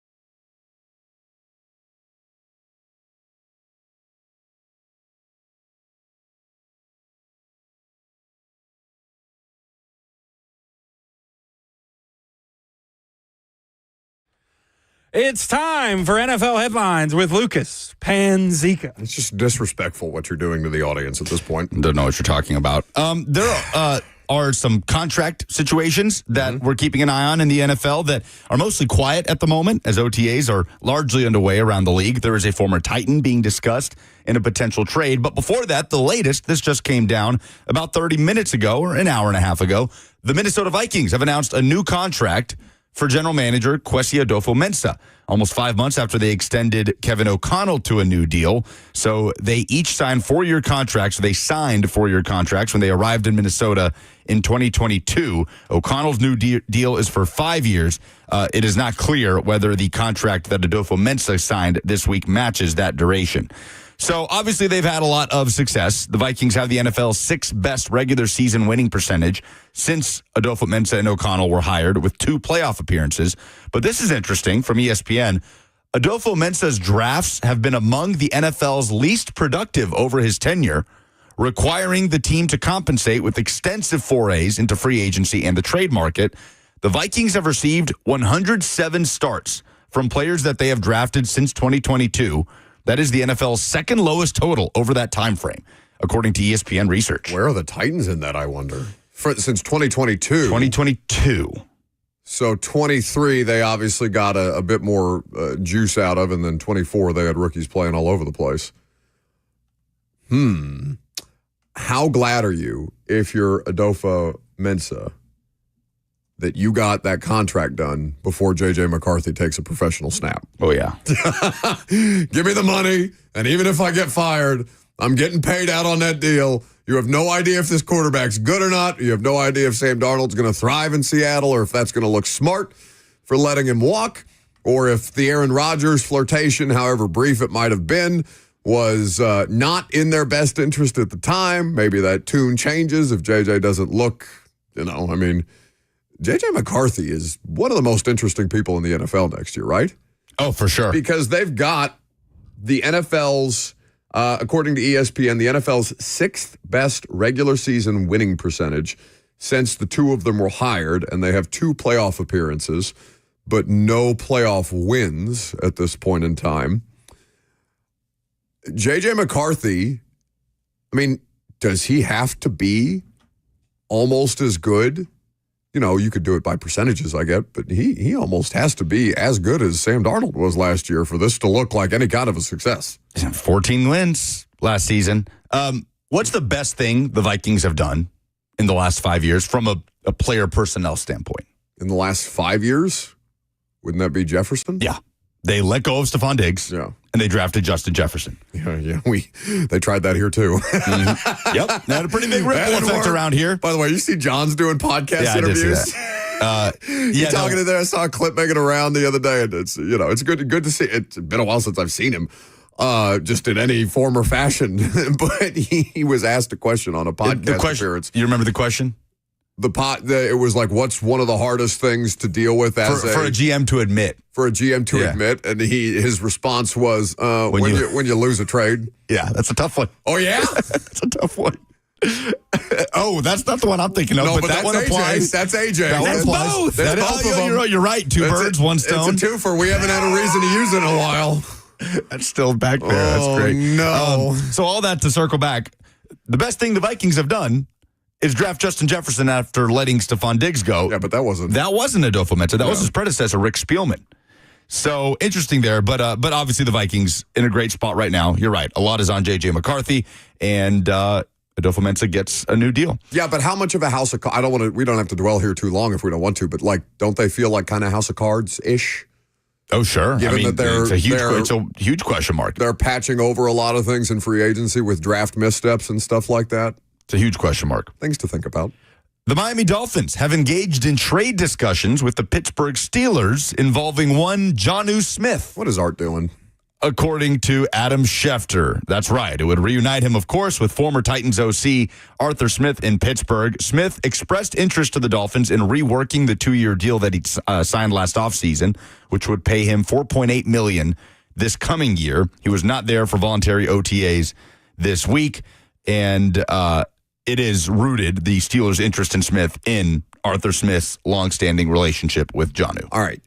They traded George Pickens to the Cowboys, and that's fine because, whatever Mike Tomlin was willing to deal with, he has a limit just like most people. Mike Tomlin's limit for those things is much higher than most. Tolerance for those things much higher than most. But whatever. So you send George Pickens away, even though we all acknowledge that George Pickens is an above-average player when he's right. Now, sometimes he's a healthy scratch because he's got the attitude. DK Metcalf at $30 million a year. Bobby Trees out there running around in free agency. Bobby Trees. That's right. Titans legend. Wait, he's a Steeler? He's a Steeler. I missed that one. And trading for Jonnu Smith, this would have been a fun skill group in 2019. Well, let me say before you go on that Jonnu set a Miami franchise record for receptions and yards by a tight end last year. Okay, but that's the blip on the radar after everything that's happened since he left Tennessee. Because that New England stint in there was gross. Yeah, but there was also a lot that had to do with more than Jonnu Smith. Sure. In quarterback play and who was calling plays. Okay. 884 yards. Only Brock Bowers, Trey McBride, and George Kittle had more receiving yards by a tight end. He led the team in receptions last year. That's fine. Pro Bowl season. I always enjoyed Jonnu when he was here. I thought he was a player that for the money that he ended up getting in New England, it made total sense to let Jonnu walk. 29 years old, he'll be 30 in August. I am just totally flummoxed by everything Pittsburgh Steelers this offseason. This is the most un-Steelers-like offseason I can remember in my lifetime, where they're just making decisions that you look around and say, what are you doing? What are you waiting around for Aaron Rodgers this long for? And with all due respect to Mason Rudolph, because he has had success there before, and I believe that Mason Rudolph would be fine in Pittsburgh. Not great, not special, but fine. I don't know. Like we are on the precipice of the first potential Mike Tomlin losing season. And I know I shouldn't doubt him when all he's done is win 9+ games year in and year out and make the playoffs, even if they are the last one in the AFC and they get drummed by their first round opponent the way that they have in the last couple of years. I'm confused. I get it. And look, he's not due to make a ton of money in 2025. And it, as always in these situations, depends what you give up. But he is coming off a career year where he was legitimately good for the Dolphins last year. And obviously did some fun stuff with Arthur Smith in Tennessee. So we'll see if that deal ends up getting done. We're moving through OTAs, mandatory minicamp, kind of trying to gear up for the start of training camp at the end of July. And there are a lot of uncertain futures for some pretty big names across the NFL right now. But I'm going to start with one that probably isn't the first to come to mind. Like James Cook not present at voluntary OTAs. He very publicly wants a new deal. The Bills seem like they're standing firm. Trey Hendrickson, we all understand where that stands right now, which is the update is there is no update. Micah Parsons wants a new deal. But how about Trey Smith, who was franchise tagged to make him the highest paid guard in the NFL in 2025? He obviously wants a long-term contract. Chiefs GM Brett Veach said, quote, "There's no secret that we would like to get Trey locked up." Adam Schefter, or Adam Teicher? Is he the Chiefs? Teicher, Chiefs ESPN guy? Yeah, this is his last year, legend. He says that Smith can reasonably expect a contract that would make him the highest paid guard in the league. So the Chiefs looking like they will extend Trey Smith. And that was always the plan, right? They just had to figure out a way to keep him under team control while they figured out the details. This was Derrick Henry in 2020, even though, Derrick had the unfortunate situation of coming up in a contract year during COVID. So, yeah, no surprise there. They're trying to make life, especially coming out of that Super Bowl. Trey Smith has never had more leverage than he does right now. Yes, no doubt about that. James Cook entering the final year of his rookie deal. We talked about this in the headlines the other day. He was the only player that was not in attendance for Bills voluntary OTAs Tuesday. He has made it clear on social media he would like an extension. He has tweeting way too much. Yeah, he's doing the Instagram Live thing, talking about he's throwing numbers out there, $15 million a year. It worked for AJ, Debo Samuel style. Was it? It was AJ and Debo. AJ saying the number he wanted on Debo's live Instagram. No, it was Debo and AJ on FaceTime together, and somebody at Debo Samuel's house on Instagram Live filming the whole thing. It's a Stephon Diggs, do you know that the camera's in your face type of situation. A voyeur somewhere, just taking it all in. Weird. Trey Hendrickson, as we know, has no desire to play out the final year of his deal. He is set to earn just under $16 million in base salary this season. This is a player that has 17 sacks each of the last 2 years. And Cincinnati prefers a short-term contract for the all-pro defensive end. This is from Ben Baby, the Cincinnati reporter for ESPN. Great name. Should have been a rapper. Oh, man. Ben Baby versus Lil Baby. Now, that's a beef that I would have kept in touch with. I would have paid attention to. 0% chance you would have done that. Basically, again, the update is there is no update. Also, I'm pretty sure you just called him Little Baby. I don't think that's what I said. Don't know where this is going to go. But both sides seem so dug in here. All right. And both sides want the complete opposite thing in this situation. How many running backs do you think are making more than $15 million a year on an average annual basis? Back to James Cook. More than 15, Derek, Saquon, and that's it. That's the list. McCaffrey. Oh, of course, McCaffrey, yes. Well, I mean, he's easy to forget about because he kind of faded. He got hurt last season. Jonathan Taylor's at 14, and then you got to go, a reasonable way down before you get to Kamara at 12.2 and Josh Jacobs at 12. Najee 9, kind of move down the list. Yeah.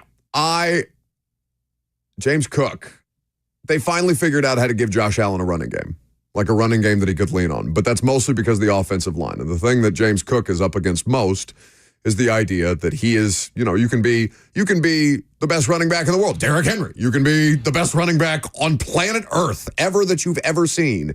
And still, I mean, Derrick was still able to get to 1,000 yards behind that last Titans offensive line, which is a tribute to that man in so many different ways. But what is James Cook's leverage here? Like, at least Trey Hendrickson plays a premium position, and we are getting to a point where running backs are making good money. It's not like they have to have a crisis Zoom call again to prepare for an NFL offseason where they feel like they're being slighted. I just don't know, is James Cook so above and beyond special that he is worthy of, I don't know, even Kamara or Josh Jacobs money? Yeah. It's tough for me. The thing that he has to hang his hat on is he tied for the NFL lead in rushing touchdowns, had 16 rushing touchdowns. He was a 1,000-yard rusher, just barely. He was like 7 yards over 1,000 in that offense. So it's hard to imagine him getting what he wants out of this. $15 million feels like too much for James Cook. And I don't like the direction the running back market has gone in. I think we are devaluing players that are worth more than what the discussion around them is. I don't like it for guys like Saquon and Derek. If you're not Saquon and Derek and truly special, then I'm just kind of like, eh. And the last couple of years have proven that, okay, if you're truly special, then you're going to get that money. If you're not, then you're not. And Which is fine. Yeah, and I don't think James Cook is in that category. Hendrickson, we've talked about this. What did Robert compare it to? Playing chicken with a train, one of the cheapest organizations famously in pro football, and you a contract. Hendrickson's like, you won't not pay me. They're like, we will. We sure will. Hell, Shamar Stewart, who they basically drafted to replace him, is he practicing yet? They won't pay him either. And he just got there. That's crazy. They won't pay the 17-sack man. Drafted his replacement and said, we don't want to pay you either. No. Can we just not pay players? Yes. I mean, that's what they were doing for a very long time until Joe Burrow. All right. Any more headlines? That's it. Okay, very good. Coach Dave McGinnis of Titans Radio will join us coming up next.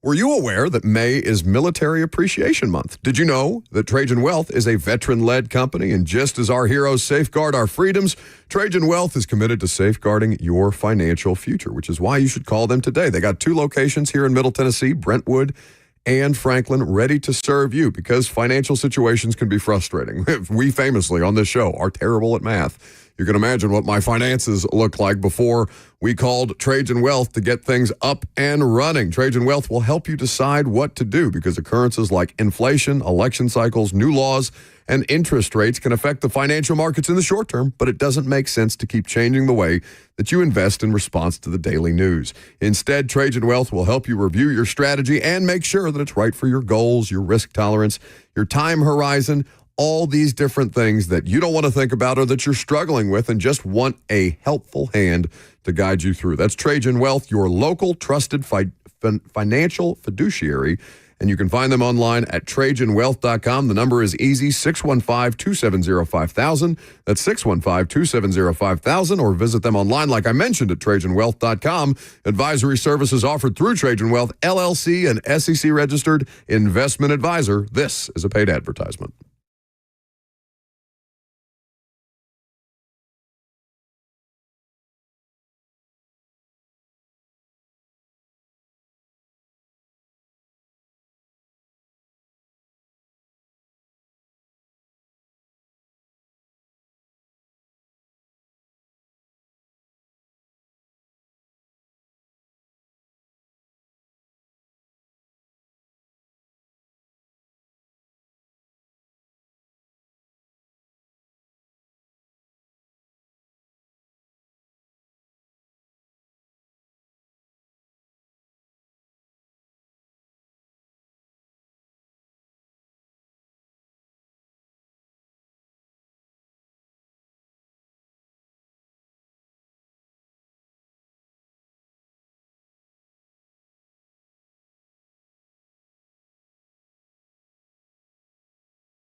Welcome back to the show. Fueled by Hattie B's Hot Chicken. As a matter of fact, I just mobile ordered Hattie B's to the studio. Little grilled tenders, little sweet and tangy coleslaw. Oh, very excited about it. I offered. You did. You declined. That's on you. The Hattie B's app is excellent, especially if you've never used it before, because you get a free dessert when you order. Now, I'm trying to stay away from the desserts at this particular point in time, which is why I'm going grilled as opposed to fried, but they have options for the health conscious among us. And it sounds like they are testing out some new menu items that would also lean in that direction as well, which I'm very excited about. But anyway, HattieB.com for more information. Coach Mack will join us here in just a little bit. Titans are doing OTA activities today. I don't know how much of that is on the field versus like team building activities, but doing OTA-related work today at Ascension St. Thomas Sports Park. It is not open to the media because somebody asked us in the chat, any update on YouTube, any update on which quarterback is getting first-team reps today? I mean, Brian Callahan opened his press conference on, Wednesday? By saying, I'm not going to give you guys daily updates on the quarterback reps because the quarterback reps are irrelevant right now. How did you spend much time on that? Because I know it sent, every time it gets brought up, it sends Titans fans, some segment of Titans fans, into a bit of a tizzy. Yeah. Because, one, Will Levis is super polarizing, and two, what the hell you mean you're not going to give Cam Ward the starting job? Yeah, I wasn't terribly surprised by it. No. It feels like they're kind of trying to continue down the thread of, this team chemistry thing that they were doing in phase 2 of the offseason program. And, okay, now we're in phase 3 where we can actually do some semblance of football and mixing and matching guys before you start popping pads and start figuring out who your starters are. So I wasn't terribly surprised by it. I want them to have that figured out, though, by not next week, but the following. Like, by mandatory minicamp, let's go. Yeah? Like with QB1 and Cam QB2? And vast majority. Well, I didn't even care about QB2. I don't care who QB2 is. I care about QB1 and the reps that QB1 gets. I want that happening in mandatory minicamp. I want that when there's, they had near-perfect attendance, if not for Jeff. Did we talk about that already? I think we might have at some point. Was there anybody else? No, just him. Not to relitigate that, but assuming that Jeffrey is there for mandatory minicamp, and I feel like that's a pretty safe assumption, there is no reason, and it's not like Jeff plays offense, although he did catch some passes last year, did catch a touchdown last year. I just want to see the most amount of Cam Ward reps out there as humanly possible. Who's on line 1, Jackson? That would be Jelly Roll. Oh, that's delightful. I think I'm going to make an effort to see him later today at the Music City Rodeo. Jelly, how we living on this Friday? That's what I was calling for, Buck. I was calling to see if you were coming to my show, man. I hadn't been home in like 80 days, and I was just got in the car. I was listening to the Buck Rising show, and I was like, man, let me see if my buddy's coming to see me tonight. You think there's a chance that you're going to play a hometown show on a Friday night, not during football season, and I'm not going to be there? I'm hurt. I'm offended. Let's go, baby. We're normally having to hang out on my off days in Buffalo. Listen, that off day in Buffalo started at 2 a.m. Eastern time, and your tour manager had to hold me by the hand to get me off that bus and safely into my Uber. I don't know if I got another one of those in me.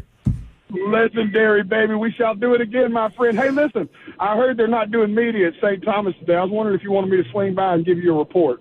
See, you get a different level of accent. What do I got to do to get the Jelly Roll treatment, huh? I just show up, you get the full report. Go get me an exclusive with Cam Ward. We'll do Big J Journo Jelly. We'll make it a segment. It'll be great. That'll be great, dude. I'm going to just show up and tell Callahan I'm here on official Buck Rising business today. Buck Rising show special correspondent Jelly Roll. Seriously, Jelly, it's the first Music City Rodeo. I know you and Tim McGraw and Reba are performing on separate nights here, but for you to be a part of this, how excited are you for the city and to get out there in front of the hometown crowd? Dude, it was such an easy sell for me, Buck. It was like, so first of all, when Tim McGraw calls, you answer. That easy. Yes. Tim McGraw calls and he goes, hey, man, I got this idea. Have you ever played the Houston Rodeo? And I don't know if you've ever been to the Houston Rodeo, Buck, but it is 20 nights of rodeo and music. Different acts every night, And it's huge. It's at the stadium down there in NRG. And they said, we're going to start at the Bridgestone, but our goal is to kind of build that same culture. And that's all it took, man. I was in. I think the city needs something like this. It's cool, man. I hope it ends up at Nissan in the next 5 years. Lucas was very dismissive of the Music City Rodeo because he thinks that the real rodeo happens in Franklin. You want to defend yourself to Jelly Roll? I want to go to a rodeo in Hickman County, Jelly. I want to go to a rodeo with rusty rinky-dink bleachers that are about to fall through at any given moment. Listen to this snob. Who does he think he is? No, listen, I agree with you, dude. Listen, we can go to the Midnight Pig Race on Saturday night down in Humboldt County. That's what I'm talking about. I'm telling you, man.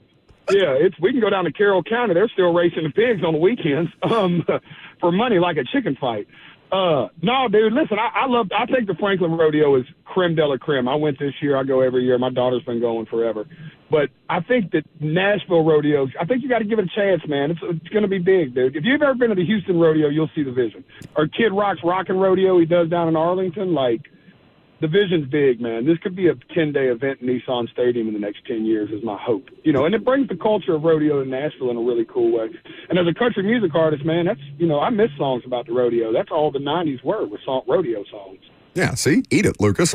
So tickets are still available at Bridgestone Arena for all 3 nights. I just got mine this morning, as a matter of fact. I was talking to a couple of people who I know are going to be there, and we're all very excited, not just for the Jelly Roll show, but for the rodeo events as well. I know you're looking forward to it too, my friend. I'll look forward to seeing you tonight. Love to Bailey and Bunny and the rest of the family, and have a great time. We love you, brother, man. I'll backline you and make sure I see you. Okay, we'll just take it easy on me this time. I'm not as spry as I was a couple of years ago in Buffalo. I don't know how I can. No, I don't know how I can hang at this point. You're only doing better, Buck. Don't let me down. I'll see you later, baby. That's Jelly Roll hanging out with us on the show. Always fun to get a call from the big fella, and I know he's looking forward to putting on a big show tonight. Do you feel great shame?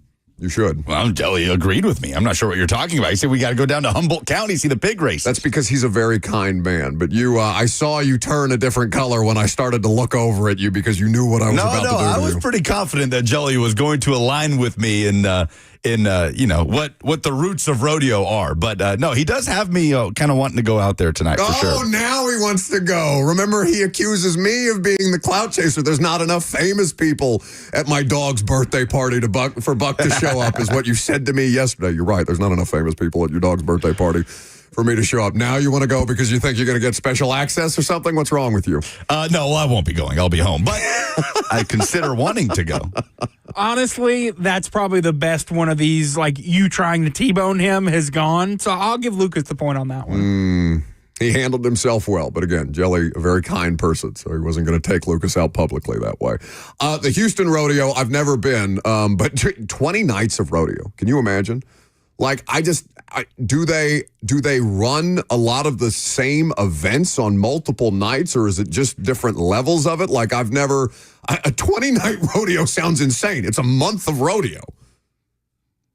That's a lot of rodeo. Yes, thank you for your analysis there. I appreciate that. 615-737-1045 is the number if you want to jump in.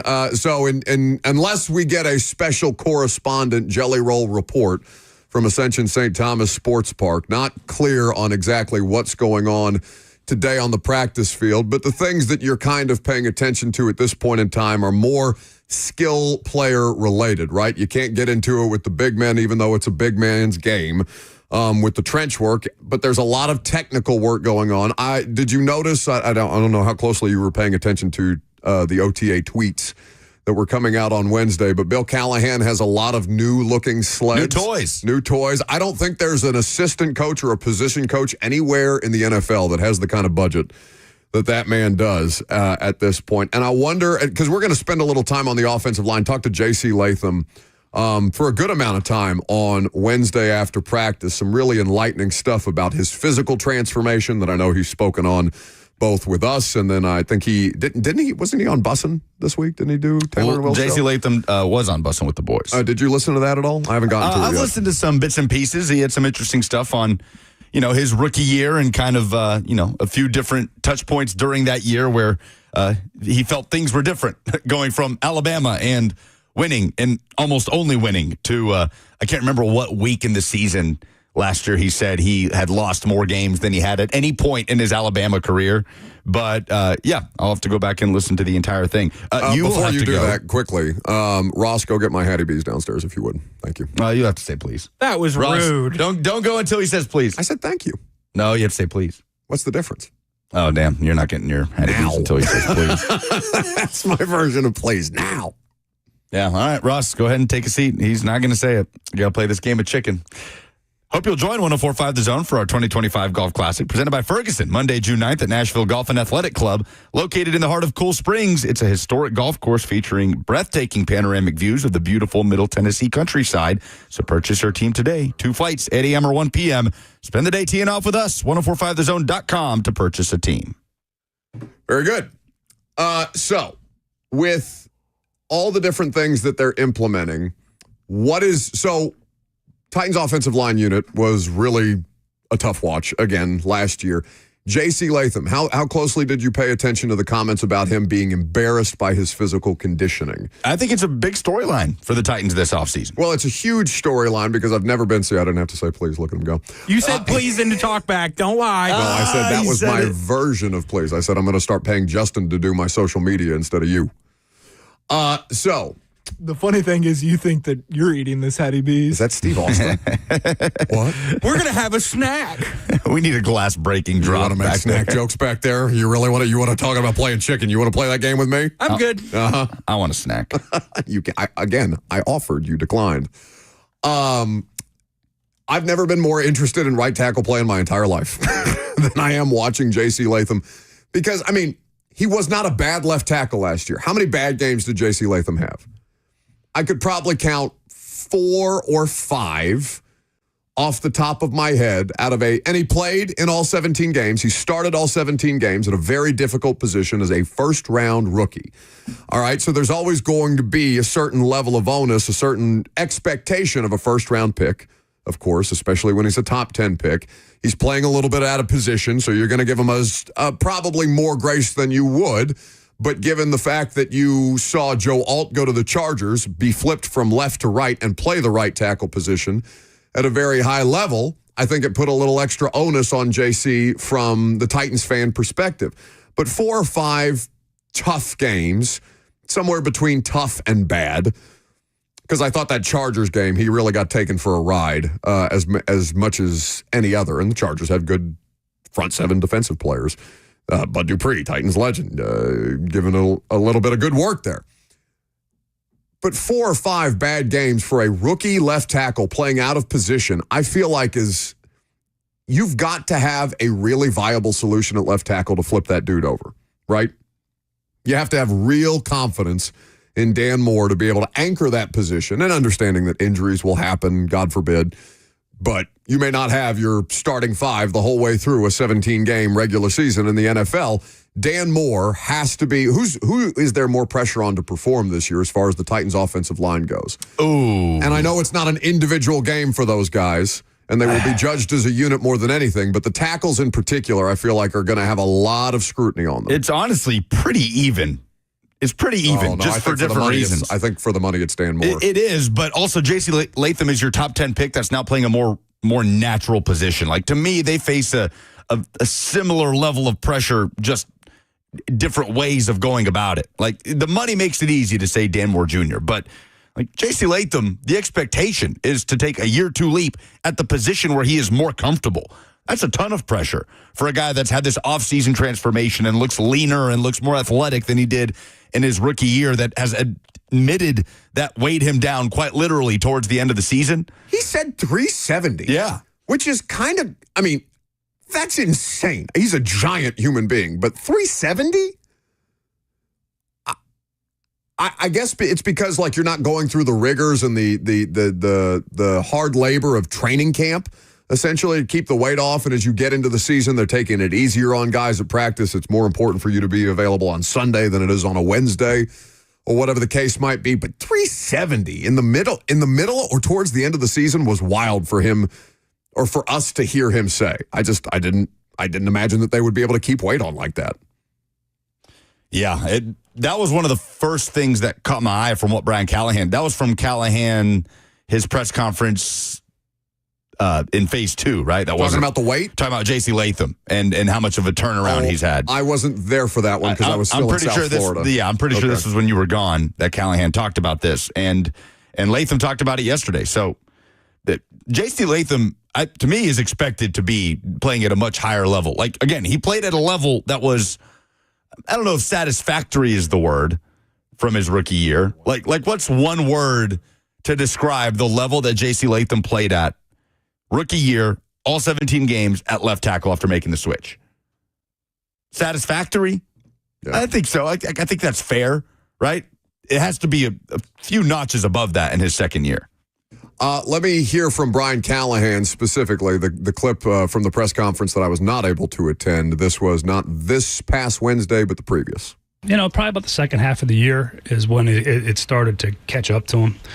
I think he realized that, what maybe worked in college as far as his weight isn't going to work at this level. The athletes are too good, the speed, the power.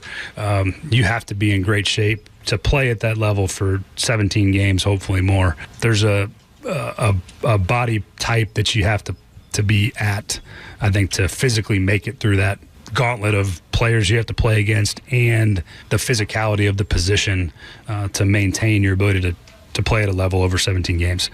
I think at the second half of the year, his weight caught up to him. He wasn't as good with his feet. He didn't finish the way he's capable of finishing. And I think he watches the tape, and I think you look back in hindsight and you realize that wasn't good enough. And credit to him for understanding and knowing and actively seeking to get himself in position to be where he is right now, which I think he's in great shape. He looks a lot different physically, but you got to make those decisions as a young player. You start to realize that maybe what you got away with before, you can't get away with at this level. You have to be on top of it. And being a pro at this level isn't just about how you perform on the field. It's how you take care of your body, how you recover, how you rest. Those are probably equally as important as the performance part, and you have to have those to be able to perform. So he really recognized it, realized the where he had to get better, and he attacked it, and he's put himself in a good position. That's Brian Callahan 2 weeks ago talking about the physical transformation in J.C. Latham. And J.C. said he was able to notice it already in the work that they're getting in right now. Obviously, they're doing a good bit of conditioning. But to be able to manage the difficulties of an NFL season, it's good to see that J.C. Latham is a player that I know I've only covered him for a year and been getting to know him over the course of his draft process and then his rookie season. But J.C. Latham is somebody who I look at and say, if you drafted J.C. this year as a part of this draft class's theme, right, with leadership and all the different qualities that the off the field, the intangible qualities that they targeted and the players that they added, he would fit that mold very much so. He's a foundational piece, not just because of the position that he plays and the essential nature of offensive line for the support of the quarterback, but he is somebody who has the right attitude about all of this stuff. And I've appreciated that from him. I'm sure Titans fans will as well. Somebody on YouTube says, I gain around 100 pounds during the season because of the depression drinking all week, every week.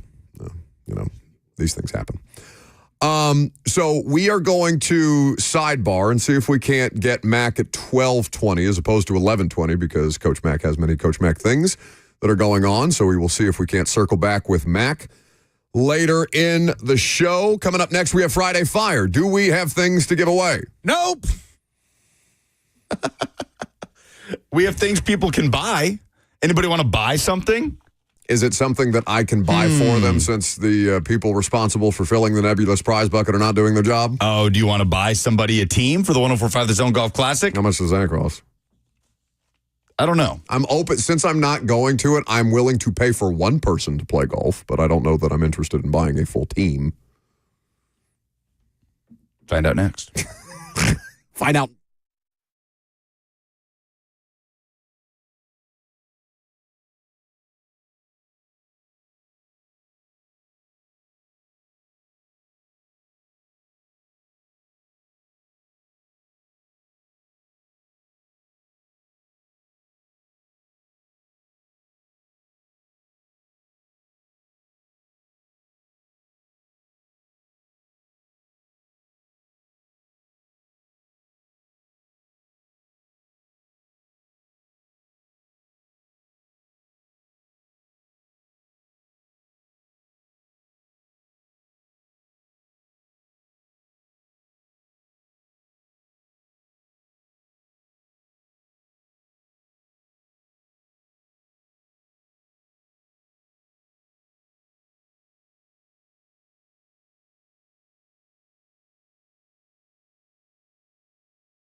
That's right. For the opportunity to win a prize that apparently is being put in now because we are threatening the people whose job it is to fill the nebulous prize bucket. 615-737-1045. When Jackson refreshes his browser, we will tell you precisely what you can win. But if you want to get, just drop the music in the middle of that. If you want to, no, damn it. just a little bit of touch. If you were a quarterback, you'd be throwing shot put, all right? You did call me the Will Levis of the show one time. Did I really? That was mean to two people unnecessarily. Sorry, Will.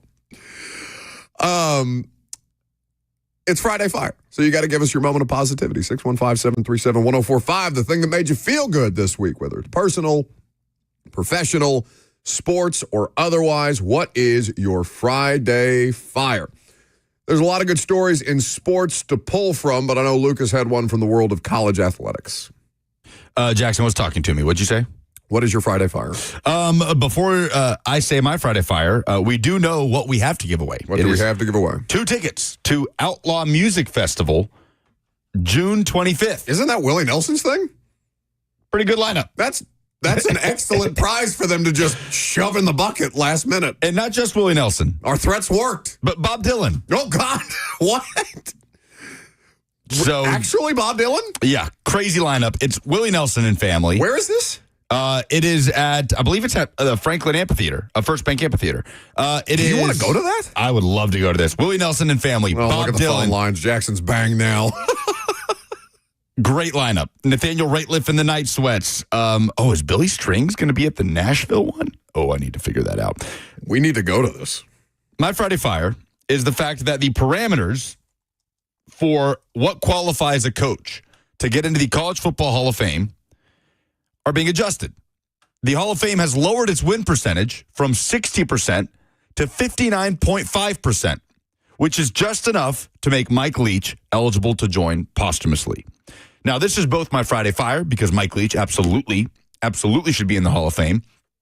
It's also my dumbest thing in sports this week, that we have to have this winning percentage in a sport like college football, where the barometers for success are so all over the place. There are so many coaches worthy of being in the Hall of Fame that didn't technically win 59.5% of their games because of maybe where they were coaching or what they were doing at a different time in their career. So Friday Fire / dumbest thing in sports this week, but glad to see Mike Leach rightfully have an opportunity to be put into the College Football Hall of Fame. It is also going to make Les Miles eligible for the College Football Hall of Fame because his win percentage dropped after they negated what I think it was 37 wins after the investigation into what was going on during Les Miles' tenure at LSU, especially towards the tail end, but good for them for doing that, to give Mike Leach, rightfully so, the opportunity to go into the College Football Hall of Fame, which we all expect him to do. My Friday Fire, even though it's in a loss, is Pascal Siakam. Did you see this exchange with Greg Doyle? No. You know who Greg Doyle is? Remind me. Greg Doyle is the columnist for the Indianapolis Star. Yes. Oh, the one who had the weird Caitlin Clark question. Caitlin Clark thing. So apparently he had a weird line of questioning for Pascal Siakam. Shocking. Too.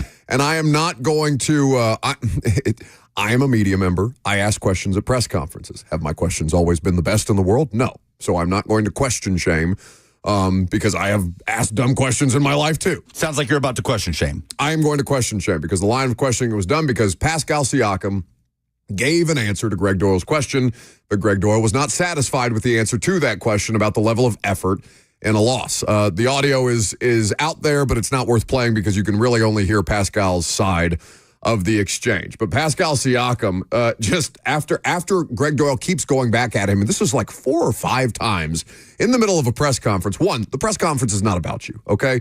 The press conference is for us to determine what happened in a game, why it happened that way, and what the adjustments, if you lost, are going to be, and how you are going to handle your next success if you were able to have success. The Pacers obviously lost last night, but Pascal Siakam just, after engaging on 3 or 4 back and forths with Greg Doyle, just looks around at the PR people and says, who is this guy? Like, wait, are you okay? He literally said in this press conference, you good, bro? Are you okay?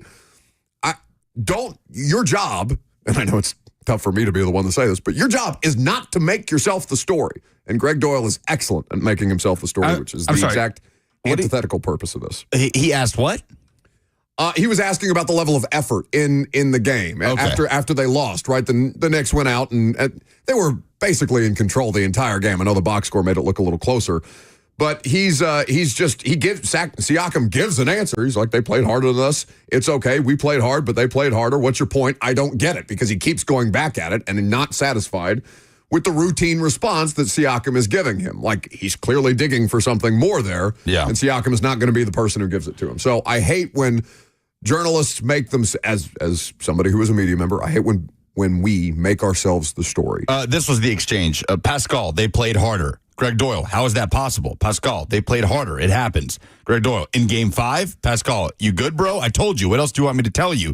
Greg Doyle, I want you to tell me how. Pascal, you tell me. Who is this guy? I love who is this guy. It's great.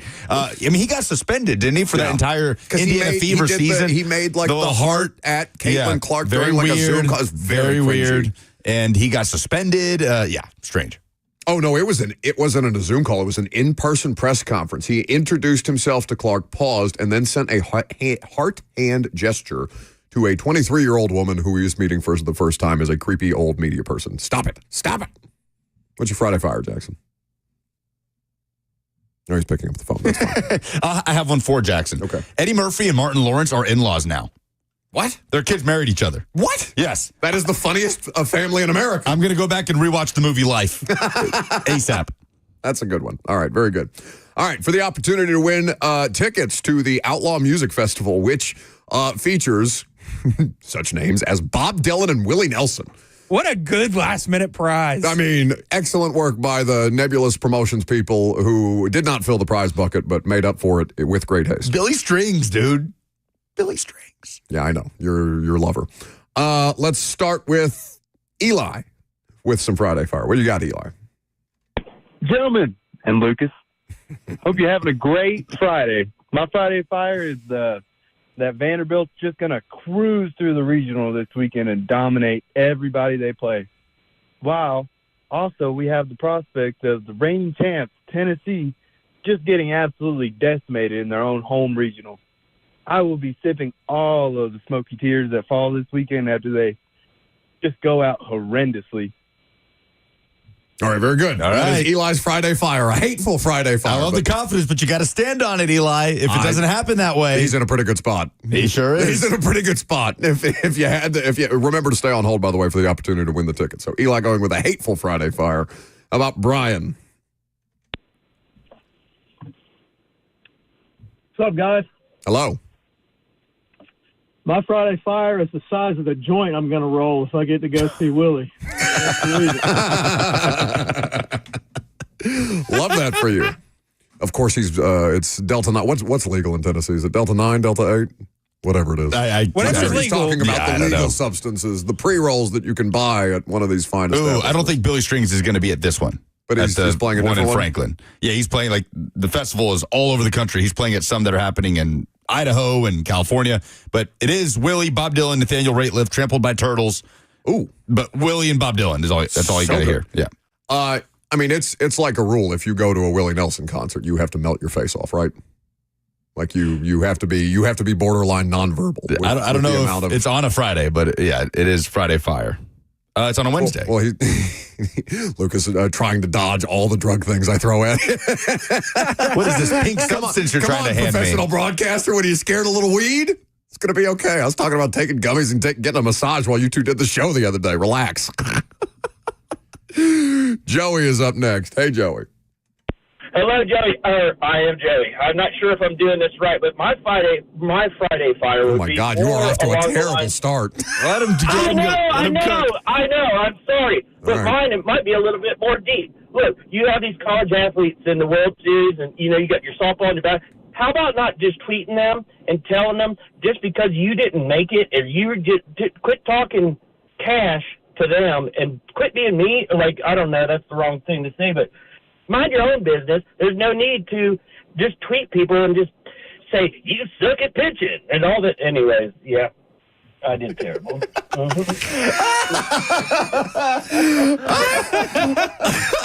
The slowly fading up. I did terrible. Execution left a little to be desired. I almost want to give him the tickets. I haven't heard somebody leak confidence that quickly since Robert started making jokes after he put that one produced bit together yesterday. Oh, man, that's great. Well done, Joey. It's okay. Watch the tape and improve. You'll do better next time. Got to talk better, got to produce better. That's right. Kyle, it will be our last Friday Fire submission for the opportunity to win these tickets. What you got, Kyle? Hey, boys. Well, my wife and I have a newborn, and for the first time in 5 weeks, I actually got 5 hours of consecutive sleep. Nice. So I feel amazing. Praise the Lord. All right. We're happy for you. That's great. That's a very self-involved Friday Fire. Nothing about the newborn. Nothing about your wife, who obviously brought the newborn into the world. Just your sleep. Figured you would appreciate that. No, I absolutely do. I'm in favor of Kyle. I do kind of want to give the tickets to Joey because it was so awful. Me too. Like, Brian's delivery was so good, but so awful. Joey can be our first pity winner. No, we can't start doing that, though. Like, if we start doing pity winners, then people are just going to mess it with. The calls are already so bad. Did any of these calls give us a bigger reaction than Joey's? No, but that's not the game. I feel like it usually is. I don't even know what the hell he was trying to say. He's trying to talk about people tweeting at student athletes. Okay, Trying to be nice. Congratulations to Brian. You win the tickets. Enjoy the concert. All right. Very good. Always call us at Friday Fire. 11:45 is when we do the Friday Fire for your opportunity to win great prizes that may or may not be in the bucket by the time we start the segment, but damn sure they'll be in there by halfway through. Coming up next, J.C. Latham's transformation. We touched on it a bit. We'll flesh it out a little more, no pun intended. Also, some interesting dialogue between the SEC and the NCAA, getting contentious. I'm Buck Rising. It's 104.5 The Zone.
It is 12 o'clock. Good afternoon from the 104.5 The Zone Studios. I'm Lucas Panzica. The Stanley Cup Finals matchup is set. It's a rematch from last year. The Oilers, after winning the West, a 6-3 victory over Dallas in Game 5 yesterday, will have a chance to avenge last year's Finals loss to the Panthers starting next week. The New York Knicks stayed alive in the Eastern Conference Finals, taking Game 5 over the Pacers, 111-94.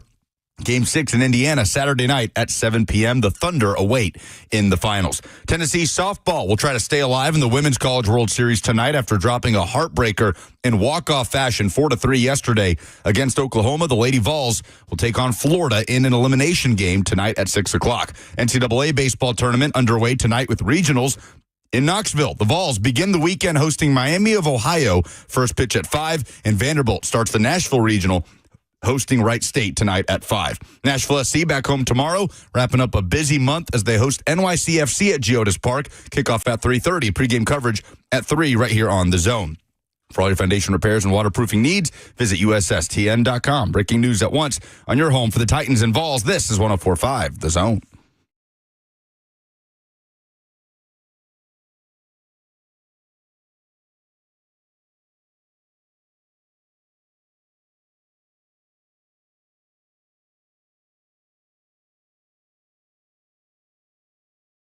All right, be honest. What were you eating before you did your update? Taco. What?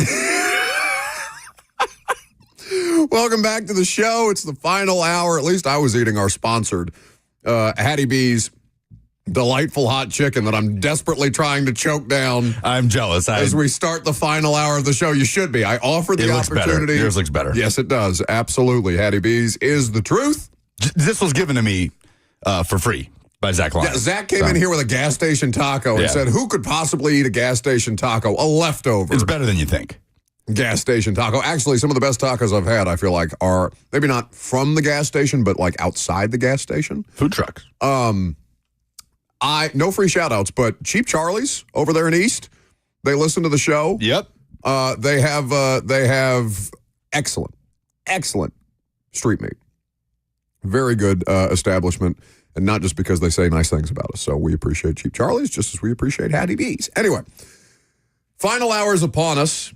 And we were talking about, as Lucas and I shovel our face full of hot chicken and tacos, J.C. Latham is not doing that. Quite the opposite. He has hired a private chef. He has, I believe he is down to 330 from 370 right now. And his ideal playing weight, he has said, is 325. He is switching positions. After switching positions last year, went from right tackle at Alabama to left tackle for the Titans. Now he's going from left tackle for the Titans to right tackle for the Titans because Dan Moore got an $82 million deal. His ability to improve, how many tackles do you think, if you redrafted last year, would it only be one tackle that gets taken before J.C. Latham? Still, Joe Alt went with the 5th overall pick. And also switched positions? Los Angeles, but played at a much higher level than JC did. Now, there are many people who will tell you that, with much more offensive line expertise than us, that it is as difficult to play left tackle for a right-handed quarterback as any position in the sport, maybe outside a quarterback, and that the degree of difficulty for right tackle has definitely increased because there's athletes on both sides of your offensive line trying to get after the quarterback. I think, and Zach is probably a good person to ask about this. He just walked into the studio. How many tackles would you take if you redrafted last year? How many tackles would you draft before J.C. Latham? What are you eating? Well, it's an interesting question because I would say I would draft Olu Fashanu over J.C. Latham because I was an Olu Fashanu guy, but the Titans needed a left tackle last year, and I didn't really consider J.C. Latham left tackle material. I thought J.C. Latham was the best overall, second best overall tackle, but Olu Fashanu was the second best left tackle. So that's kind of where I land on that. The only thing louder than Zach's chewing in the middle of his analysis is whatever the hell Jackson is doing to that chair back there. Take it easy. That was a chip bag, actually. You sure? Yes. I don't know, man. Zach, what are you eating? I'm eating Whole Foods buffalo chicken nuggets. Oh, that sounds delightful. That is not what I was expecting to hear. Anyway, so gas station tacos and Whole Foods nuggets. Get you a man that can do both. or we could just have you, who's just a garbage disposal. I'm inclined to agree with him. The Jets took Olu Fashanu, and they had tried to reconfigure their offensive line situation, right? They brought in Tyron Smith, who's since retired. That didn't pan out. Olu, in a bad situation last year, I thought played at a reasonably high level for a rookie. And I would also be inclined to take both Joe Alt and Olu Fashanu before I would redraft, if I were to redraft J.C. Latham. But J.C. Latham is moving back to his more natural position. Now, maybe you say, well, you spent the 7th overall pick on him. He better be able to get you a man who can do both, right? If you're drafting him in the top 10, maybe you want a guy who can do both. And there's people rightfully during our 11:20 segment who pointed out, well, they drafted him specifically saying that they had full confidence that he could play left tackle, and the first opportunity they could get to sign a mid left tackle, they flipped him back over to right. And Dan Moore is not special. He's just available.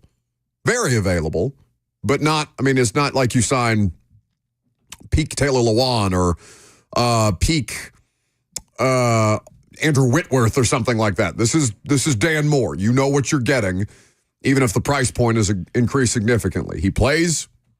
He's out there. He is a below average to average left tackle by any estimate. And that was enough for them to say, all right, JC, let's go. Yeah, to boil it down to when they drafted him to play left and then they saw it and first chance they got to move him to right, to me, just kind of... No, not first chance they got. They played it out for 17 games. Well, and if they'd have given him years to do it, there's a reasonable expectation. But can he be an average left tackle versus a Pro Bowl, maybe second team All-Pro type of right tackle? I have no idea. I also don't think the Titans went into the offseason after getting that 17-game sample size of JC at left and said, okay, this can't go on. He's got to go back to right. We got to go find a left tackle. Like, that's how it shook out in free agency. They wanted to send NPF into the sun, and this gave them a perfect opportunity to do that, even if they were going to do that anyway. In an alternate universe where Nicholas Petit-Frere is good at football and played well for the Titans at right tackle last year, or if Dan Moore Jr. happened to be a right tackle and not a left tackle that hit free agency, I feel like the Titans would have continued on with J.C. Latham as their left tackle, right? If they had another answer at right tackle. But their answer happened to be at left tackle. That was the best signing they could make at the tackle position, was the best available left tackle, and he just so happened to have a left tackle in place that can also play right tackle and is more comfortable playing right tackle, and that's part of the flexibility that you got when you drafted him with the number 7 overall pick. So I didn't understand the hand-wringing over J.C. Latham moving over to the right side for his second year in the NFL. Oh, I don't think people were hand-wringing. I think it's easy for people who weren't in on them drafting J.C. with the 7th overall pick at the time and playing him at left tackle. It's an easy opportunity for them to jump on their necks and say, but look, you said this last year. Okay. They're trying to make the best situation humanly possible. No, they also said, I don't give a damn about last year. If needed, he can also play right tackle when they drafted him. Correct. Like, they said that too. Yeah, no, they said that he has the athletic ability to play both. Which one he ends up being better at, we'll never know. Well, I think for some people that like denigrates the value of J.C. Latham with the number 7 overall pick. Like, you drafted a left tackle at number 7 just to play him at right tackle. Like, to me, you drafted a guy that can play both. You drafted a guy to play offensive line at an above average level. If he gives you that, it's worth the 7th overall pick. Because, again, I remind you what your last 5 years of offensive line play have been since Lawan blew his knee out in, I think that was the COVID year. 2020. No, it was 20. No, it was in Buffalo. He was back. No, that was the second time. Oh, you're talking about the first time. The first time was 20. He had the repair. He came back in 21, and then he blew it out on the first play of week 2 in 22. But it's been that long, right? It's been that long since you've had an offensive line situation that you could even reasonably trust. And I don't know, sight unseen, if you can trust this configuration of offensive line. But I know that in separate spots, Lloyd Cushenberry, when he's healthy, Dan Moore, and Kevin Zeitler have all been professional offensive linemen, have all played at a reasonably high to at least league average level, depending on who you're talking about. And the two guys that you put in that mix to create your starting 5 are both first-round caliber players. I don't know that Peter Skoronski's ever going to be an All-Pro or J.C. Latham will ever be an All-Pro, but I know that they're better than what you had. So J.C. Latham is the most important second-year player. He's the most important Titans player from that 2024 draft class, right? We'll see what happens with Snead. and what that would mean for Brownlee. Yes, but to me, the tackle position, when you're in a year where you've got a rookie quarterback that you want to finish out the year feeling like you got a quarterback. Just fix it. To me, it's put the tackle at the top of the list. Let's hear from J.C. Latham. Speaking of important second-year players, J.C. Latham is certainly one of them, if not the most important second-year player that the Titans have on the roster. This was him talking about his offseason transformation. After that Houston game, I told somebody after the Chargers game, I felt like I was in really good shape. I feel like I can play in this league at a high level. Obviously, there's things I need to improve on and have improved on up until that point. But everybody was telling me, hey, watch your weight. That kind of sneaks up on you at the end of the year. You think you're comfortable, and you just blow it up. And I didn't take that advice to heart. Obviously, got bigger. So leading into that Houston game, I was probably my heaviest, and I just felt a lot slower, and it was embarrassing for me. That's when I had to talk with Bill just about the level of the standard that we want to play at, and that I can hold myself to, that I know I can play at. So going into the offseason, that was my biggest focus, really just to get in a lot better shape and lose a lot of the weight.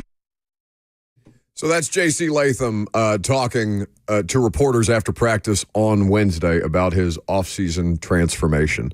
So let's flesh this out a little bit, because you brought him up as the most important second-year player because of the emphasis on the quarterback, and that's a completely fair and reasonable argument. And right now, L'Jarius Sneed is expected to play for the Titans Week 1, 2025.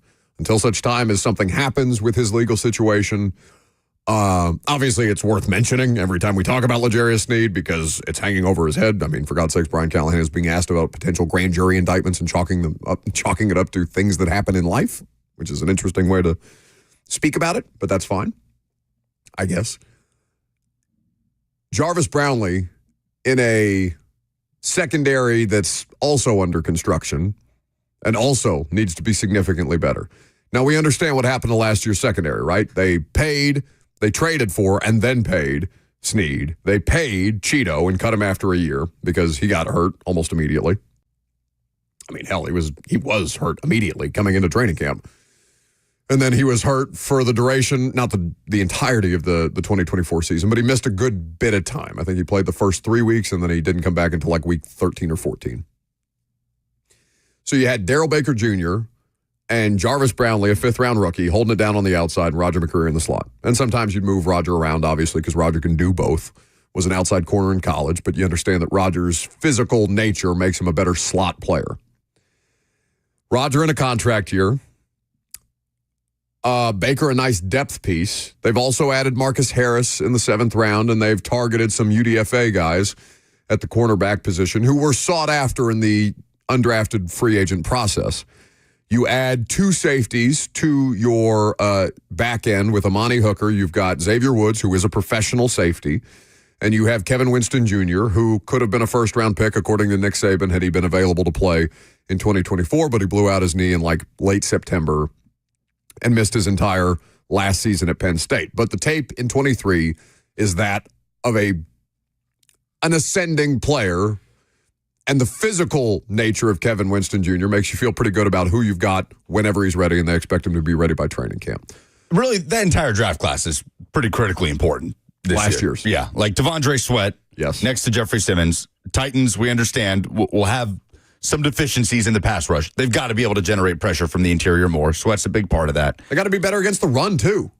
Yeah. They were not a great run-stopping unit by any stretch of the imagination. And then James Williams, who is right smack in the middle of this battle to start next to Cody Barton in the middle of the defense. Are you ignoring Cedric Gray, who's a 4th-round and Cedric Gray as well. Yeah. 2 guys that are competing for that spot. So the 2024 draft class, is of high importance for the Titans in 2025. The answer is probably still Latham. But there's something about Brownlee, especially with Roger in a contract year, with now no longer under a GM that drafted him or a coach that drafted him. It's not like Roger McCreary is thought of as a bad player or anything like that. In fact, Roger is the most reliable thing in the secondary last year.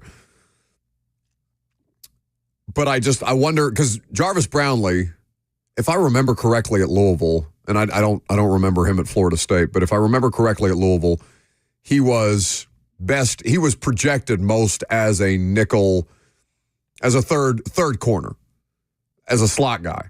And that's where we, I think, saw his role initially before the injuries started to happen with Snead and Cheeto. Could you then find ways? I mean, is he so good on the outside that you should leave him on the outside, or does he give you that positional versatility if you decide that you don't want to extend Roger McCreary or give him another contract after this year? It's a lot of interesting things going on that defense just generally moving forward. But that secondary is going to have a lot of pressure on it, given the state of the pass rush, given the unknown. We don't know what the pass rush is going to look like, but the pass rush is. I mean, is that the biggest unknown on the football team right now? I mean, the competition next to Barton is the biggest unknown because the pass rush, in a weird way, it's an unknown in like what it's going to be, but like we know who's going to be there, you know? Well, yeah, they don't have any other options. Yeah, in a weird way, it's almost like it's one of the more known commodities on the roster. Sure, but what I'm saying is, like, are they going to suck again? Right. To me, it's more of an unknown what that looks like next to Barton in the defense because we have no clue who that player is going to be. I just don't think that's nearly as important, right? Because, I'm not saying in a lot it of is. these situations, you're going to be in sub packages, and it's probably just going to be Cody Barton running around. It's one of the biggest concerns, for sure.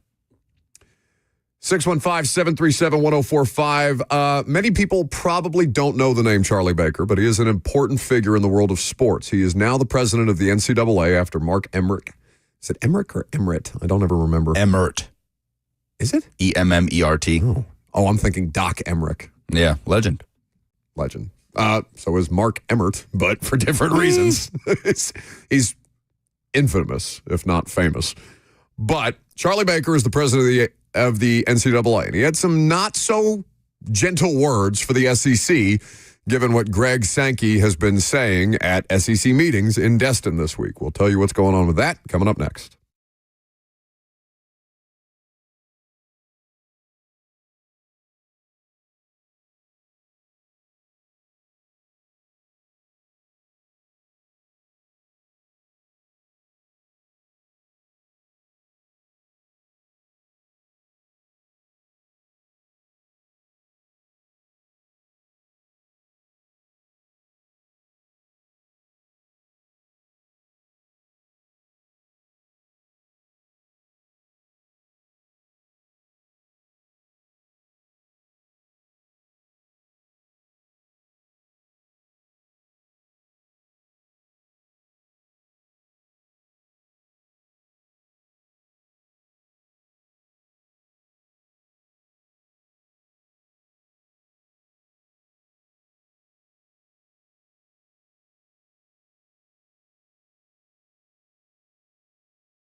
Welcome back to the show. Fueled by Hattie B's Hot Chicken, the best hot chicken in the world. Are you done with my leftovers? Can I throw these away? Oh, no, don't touch those. I literally offered to buy all of you lunch, and not one of you took me up on it. And he comes sniffing around my leftover chicken tenders. You said, do you want these? Which is why I didn't go in, because I knew you were going to eat like a rabbit, as you do, and leave like 3 tenders for me, which you did. Jackson, please delete that song from the system. Yeah, I can't believe you texted me to put that in. I think I was... It had to have been on a Friday. You were on some sort of pink substance. Were you hanging out with Stephon Diggs? No, see, I'm not. I don't think Stephon Diggs is listening to that. I don't think so either. Actually, you know what? I have no idea. Surely Cardi B would not allow him to delve into the bro pop. I mean, what even is that? How are we even? Who sings that song? Why is it there, and why is it? How would you even qualify? That's like when people sing that song, Jackson. I don't know. I didn't put the artist in. It doesn't matter. It doesn't matter. You remember how butthurt people got about Beyonce doing a country music album, and then they'll call something like that country music? Right. Well, that's definitely if you are somebody who holds that opinion, I need you to look deep within yourself internally and ask yourself why you're such a bleep hole. I was listening just yesterday to a song from that Beyonce album. I was too. Which is an album with like 2 country-ish songs on it, but it's still a great album. I feel like if you are from Houston, Texas, and you grew up in the country outside of Houston, Texas, and you want to make an album that you decide is country, you have that right. I agree. I don't want to relitigate this because we're going to get these dumb calls again. Yeah. What do you mean it's a country album? Shut up. Yeah, please don't do that to me again. Shut up. Oh, God. Anyway. Mark Emmert. Or no, not Mark Emmert. Charlie Baker. Shut up. Oh, are you on the position of Charlie Baker? Shut up? Because Charlie Baker did have some strong words. Not on what you're about to say. In particular. Well, there's a lot of things happening, of course, this week at SEC meetings that are of great import to the future of college athletics and, by extension, the future of college football. And Charlie Baker, who is the new president. How long has Charlie Baker been in that position? A year plus? A little more than that, I think. Been gone for a while, it feels like. But anyway, you have Greg Sankey, who was kind of kicking up a little bit of dust a couple of days ago at the SEC meetings when he's speculating about his conference's future. Of course, Greg Sankey is the commissioner of the SEC, which is the most important and the most powerful conference of any of the collegiate athletic conferences. Big Ten a close second, but it is still second. And what Greg Sankey was essentially putting out there was, well, we don't need everybody else. Us in the Big Ten, we can go do our thing. We'll do numbers. We'll get money. We'll get people to spend with us, and we'll put a giant hole in the middle of college athletics. And obviously, he's not threatening this, but I'm paraphrasing. What was it? The crux of his message was, we don't need you. And he's right. But it would take a hell of a lot, and that was my question to Trey Wallace if you were listening to the first hour. Like, how real is that leverage that Greg Sankey would actually do this? Because my whole thing on Greg Sankey in particular is his job is to do what's in the best interest of his conference, yes. But he also feels like one of these people that you can trust to be a steward of collegiate athletics in ways that the television networks are not going to, because it's not their job to. Like, how many people could you genuinely say that? Like, Greg Sankey, I think, is trying to do what's in the best interest of college sports and also, first and foremost, his conference, which he is governing over. There's not that many people that you could name. It's basically him and Josh Payton, Nick Saban. Well, no, Tony Petitti is right up there next to him. Like, I think the Big Ten wants this 4-4-2-2-1 more than the SEC does. Like, Tony Petitti, Greg Sankey is getting all the attention right now because he's talking this week, and he's me and Robert were laughing about this on the show because we talked about Greg Sankey. Andy Staples posted that video of him talking that strong answer about good of the game and pushing back on that. And Andy, the caption was, "This is the angriest I've ever heard Greg Sankey. He's irate. He's enraged. There's steam coming out of his ears." And he's like, just a very mild man. Good of the game? Yeah. I don't need lectures about good of the game. Just very stern, right? And Robert was like, "Oh, calm down, Greg." It's like a disappointed grandfather. Exactly. Yeah. That's exactly how I saw it. Greg Sankey's like Tim Corbin, the last person I would ever want to be disappointed in me. But I digress. He's just talking right now and getting all the attention, and people know who he is, maybe more. Tony Petitti's is right there. But he's not out there the way that Greg Sankey is. No, he's not. When people look to voices on behalf of collegiate athletics, Greg Sankey is one of the first names that come up. In fact, I would imagine that most people know Greg Sankey more than they know Charlie Baker, right? When Charlie Baker is theoretically supposed to be the former governor of Massachusetts, who's now in charge of the NCAA. So Charlie Baker does not seem to be bothered by Greg Sankey speculating about his conference's future, and these are the quotes. I tend to believe what I hear from people when I speak to them directly, and this was yesterday during the Big 12 spring meetings in Orlando, because, of course, that's where you think of the Big 12 meetings taking place, Orlando.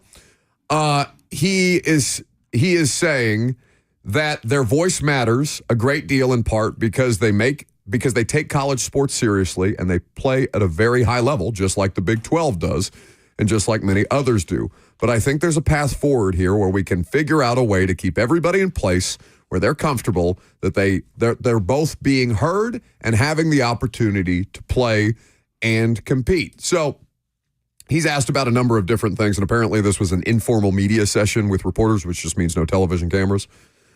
And there's a variety of different topics that were broached, including the expansion of the NCAA tournament and things like the presidential commission that seems like it's kind of gone by the wayside. I think Donnie got, distracted for a second and said, we should do this. And then, 17 other things happened and somebody called him a chicken because his tariffs, I think, are being now litigated in court or something like that. There's some acronym called TACO that he was very upset about, apparently. I haven't read too much into it. You might as well be making this stuff up for me. I don't know. I should do that to you sometimes. You should. You really should.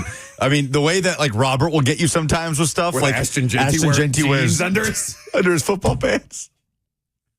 You should start doing that extreme. With or another one was John Spytek, the new Raiders GM, is the son and heir of the Spytek company. Not get me with that. You should start. He did. I think he did. That's not. You should start doing that with the real world I will stuff. admit, that's as embarrassed as I've ever been about getting caught by something. That was pretty bad. That's crazy.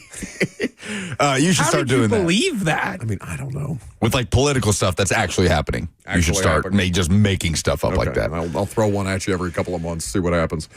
But he's being asked about a number of different topics, but the thing that was first and foremost he was approached by was Greg Sankey's comments. Now, I'm inclined, all right, why is it Charlie Baker shut the hell up? Because you have something different for Charlie Baker to shut the hell up on? I do. Okay. But first, let me remind folks that the U.S. men's national team is coming to Nashville to play Switzerland in an international friendly at Geodis Park. And who's calling it? I'm calling the game on Westwood One. Very excited. We'll be carrying that network broadcast here on The Zone, alongside Jamie Watson, also, who will be my partner. Looking forward to that. It's more than a match. It's the countdown to history. On June 10th, the U.S. men's national team facing Switzerland in the Coca-Cola send-off match, their final test before the summer's premier regional tournament, the Gold Cup, kicks off just 4 days later. Last competitive tournament for the U.S. before the World Cup comes to America next year. Tickets start at just $35. 1045thezone.com is where you can get tickets. So you're doing it for Westwood One Radio? Correct. Westwood One is in this partnership with U.S. Soccer this year. And this is the first time that Westwood One has ever done soccer. Yes. Soccer. Westwood One is entering this new foraying into soccer, international soccer, ahead of the World Cup, and Jamie and I are doing the game on the radio broadcast. Who's Jamie? Jamie Watson, whose name I already said. Okay. So, back to Charlie Baker. Thank you. That'll be. Should that be the call? If is that your touchdown Titans or your sack call? Yeah. If you don't throw a delirium in there for me, I will be very disappointed. Soccer's a tough one to do that routinely though, because you could go with scoreless draws. You could. There's not delirium in a scoreless draw, even though there's not. Well, no, it would have to be. There could be. Like if Diego Luna scores a game winner in the 90th minute, Jackson, is that what I should do? Absolutely. NCAA President Charlie Baker says one of his top priorities is expanding March Madness. Yeah, I saw that. Quote, that would be the goal to try and do this for next year. We've been talking about 72 and 76. He also said, he implied that a decision hinges on conversations with media rights holders, CBS and TNT Sports. I know the answer is money, but I'm going to ask the question anyway. Why are the leaders of the most perfect competitions in sports, trying to ruin the most perfect competitions in sports. Well, because they've ruined everything else, so why not this? Like, it's the NCAA tournament. It's the college football postseason. It's the only good thing associated with the word or the phrase NCAA. I know. Hell, even speaking of the World Cup, is expanding to 48 teams next year, which is not necessary. It's been 32 almost my entire lifetime, which is perfect. Why? Money. I know that's the answer why, but I can still loudly and angrily ask the question. I really hate the NCAA for so many reasons. Now, this would benefit me because Indiana won't watch Indiana not make the tournament when they go to 76, and I'll just be miserable for 4 months. But there is not a single reason to expand the NCAA tournament. It is perfect as is. Are there ways? Can you grind things into the dust for the sake of making money? The answer to that is yes. You get on me when I use my important versus interesting line that I stole from Vrabel, who stole it from Ron Rivera. But you don't get on me when I hammer that Tony Kornheiser line that I love about the answer to all of your questions forever and all time is money. Yeah. At some point, I would love to be surprised by somebody who isn't totally and completely, or one of these sports executives in particular, who isn't totally and completely motivated by money. But they almost don't, like, the NCAA doesn't have shareholders, right? Like the NFL kind of has shareholders. The owners are shareholders, and the owners are trying to maximize the value of their teams. Why is the NCAA, other than just pure and unfiltered greed, trying to squeeze more money out of the one thing that is still pure and associated with the word NCAA? Who are you doing this for besides yourselves? It makes me insane. So I am with you, Charlie Baker. Shut the hell up.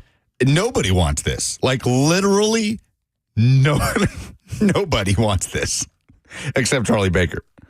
So he said, we've had good conversations with CBS and WBD. Our goal here is to try to either get to yes or no sometime in the next few months. No. Let me make that call for you, Chuck. No. Enough of this.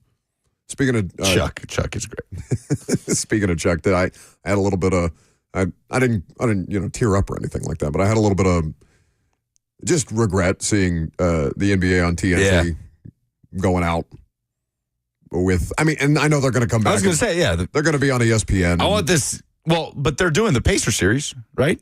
Yeah, they're going to continue to do the Pacers series. Like, I want this thing going 7 games. They keep making, they keep alluding to it and all these different things. Like, I know they were talking pregame. If it ends tonight, then, it's been a great run, all these different things. Right. But, I don't know. ESPN has not been able to get a studio basketball show right. And you're chasing inside the NBA. It's like, but Fox got a lot closer to College Game Day than they probably ever imagined they would with their show, even if it's not College Game Day. You say that, but I don't know. No, but the ratings. Yeah, I think the ratings I know College Game Day coming off their best season Game Day ever. pulled away again last year, and the Nick Saban effect was real, but Game Day pulled away in a big way. It's Saban and McAfee. Like, maybe there was a moment there where, but, never for me personally.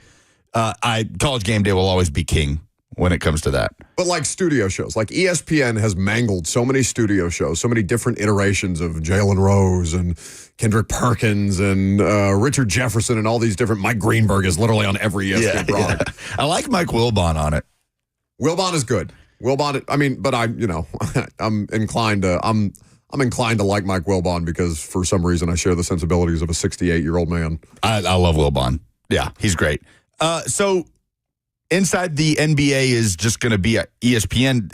They're just going to replace that entire situation, like Malik Andrews. That's what I'm confused about. Kendrick Perkins, like you said, Richard Jefferson. Well, what are they doing? NBA Today, which is a daily contractual. Right. But in terms of the game day stuff, that's just inside the NBA. Ernie and the crew are replacing all of them. Well, they won't replace them for every game. I'm sure Chuck doesn't want to. I'm sure they all don't want to work as much as they're currently working. Yeah. Like they're all getting up there in age at this point. So you could split reps, but you're making inside the NBA your oh my God, you're Joe Buck and Troy Aikman, right? They just took the best thing that Fox had and put it on ESPN. And then Malik Andrews and Kendrick Perkins and Bob Myers, the former Warriors GM, and all those guys will be like Dan Orlovsky and Chris Fowler. Yeah. Who, by the way, Chris Fowler deserves much better than the B team on Monday Night Football, but whatever. I mean, he's the A-team college football guy. No, I know. But like, give him a better NFL game than Titans-Dolphins on a Monday night at 9 o'clock or whatever the hell. Anyway, last call for phone calls if you got them. 615-737-1045 is the number. We'll wrap it up for the week. Coming up next.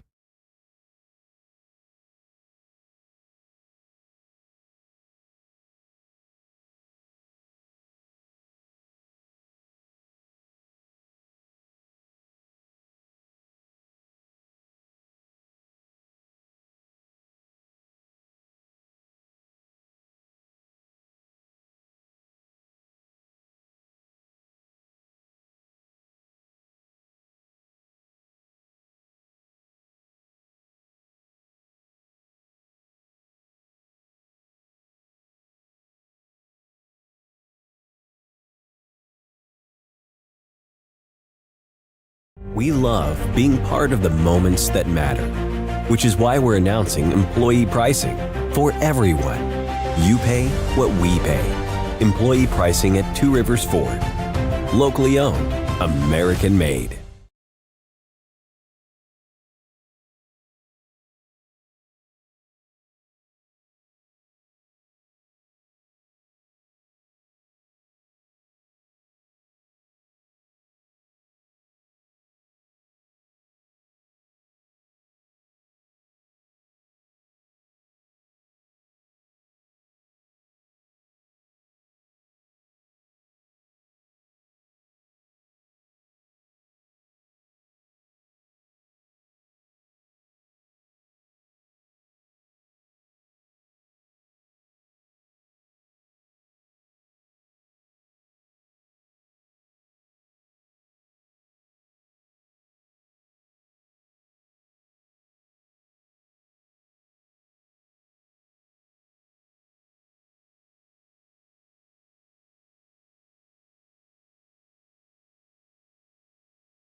What the hell is wrong with the commercials?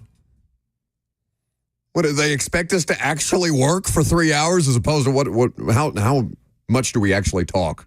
Like how 43 times 3. Is it 43? I didn't even think it was that long. Like the podcast sometimes is like 35 minutes. Like we only talk 35 minutes every hour.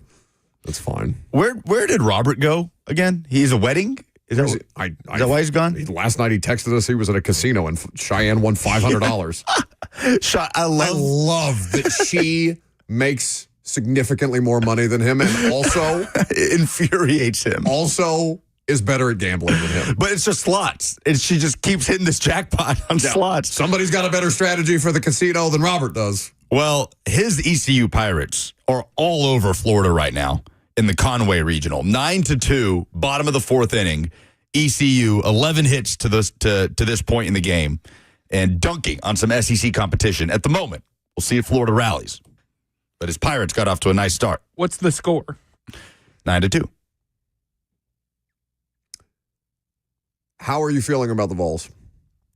Because Miami of Ohio is not an easy opponent, apparently, based on everything that I've read about them in the lead-up. Apparently, they like to steal bases at a very, very high rate. How are you feeling about your baseball team? And that's something Tennessee has had issues with. I feel good about the Knoxville Regional. I feel like they have enough momentum to come back home and kind of take care of business. Again, it's just the talent. The talent is just there. And Tennessee's issues have come largely against SEC competition this year. ESPN, in fact, this morning, ranked NCAA baseball teams in the postseason with the most MLB draft prospects, and Tennessee's number one. Top 2 rounds prospects. They have Liam Doyle, Gavin Keelan, Andrew Fisher, Marcus Phillips, Levi Clark, Dean Curley, and A.J. Russell. And, that's a common opinion. Tennessee's one of the more talented teams in the college baseball postseason. They haven't played like it, with the exception of that mini run in the SEC tournament that got them to host the Knoxville Regional. This lists 12 teams. Vanderbilt's not on there. And I talked about this a little bit with Chris Lee on Tuesday. It highlights how good of a coaching job Tim Corbin's done. Because when you think Vanderbilt baseball over the years, you think star power, right? Think about the legitimate major league stars that have come through. And even if, like, Enrique Bradfield hasn't taken off in the majors, but that dude, one of the just most enjoyable players to watch in all of college baseball that I can remember as somebody that is, admittedly a casual observer of college baseball. This year, Vanderbilt has one player on an all-SEC team. It's second-teamer pitcher Sawyer Hawks. They have talent, obviously, but guys like Riley Nelson and Brody Johnston have come on. But it highlights to me just how impressive of a job Tim Corbin has done this year. Well, you brought up Tim Corbin as a figure in terms of like best coaches all time, regardless of sport or conference. We put it to a poll on Tuesday. Who's the best active SEC head coach in a major sport? Between Corbin, Kirby, Don Staley, and Kim Mulkey. Ooh. And I think... How many titles does Corbin have? 2. Dawn Staley has 1 or 2? No, she's got 3, I'm pretty sure. She has 3 at South Carolina? Yeah, and Mulkey has 4 or 5. Go back to Baylor. But they still count, right? And Mulkey, by the way, got like 2% of the votes. People just hate Kim Mulkey.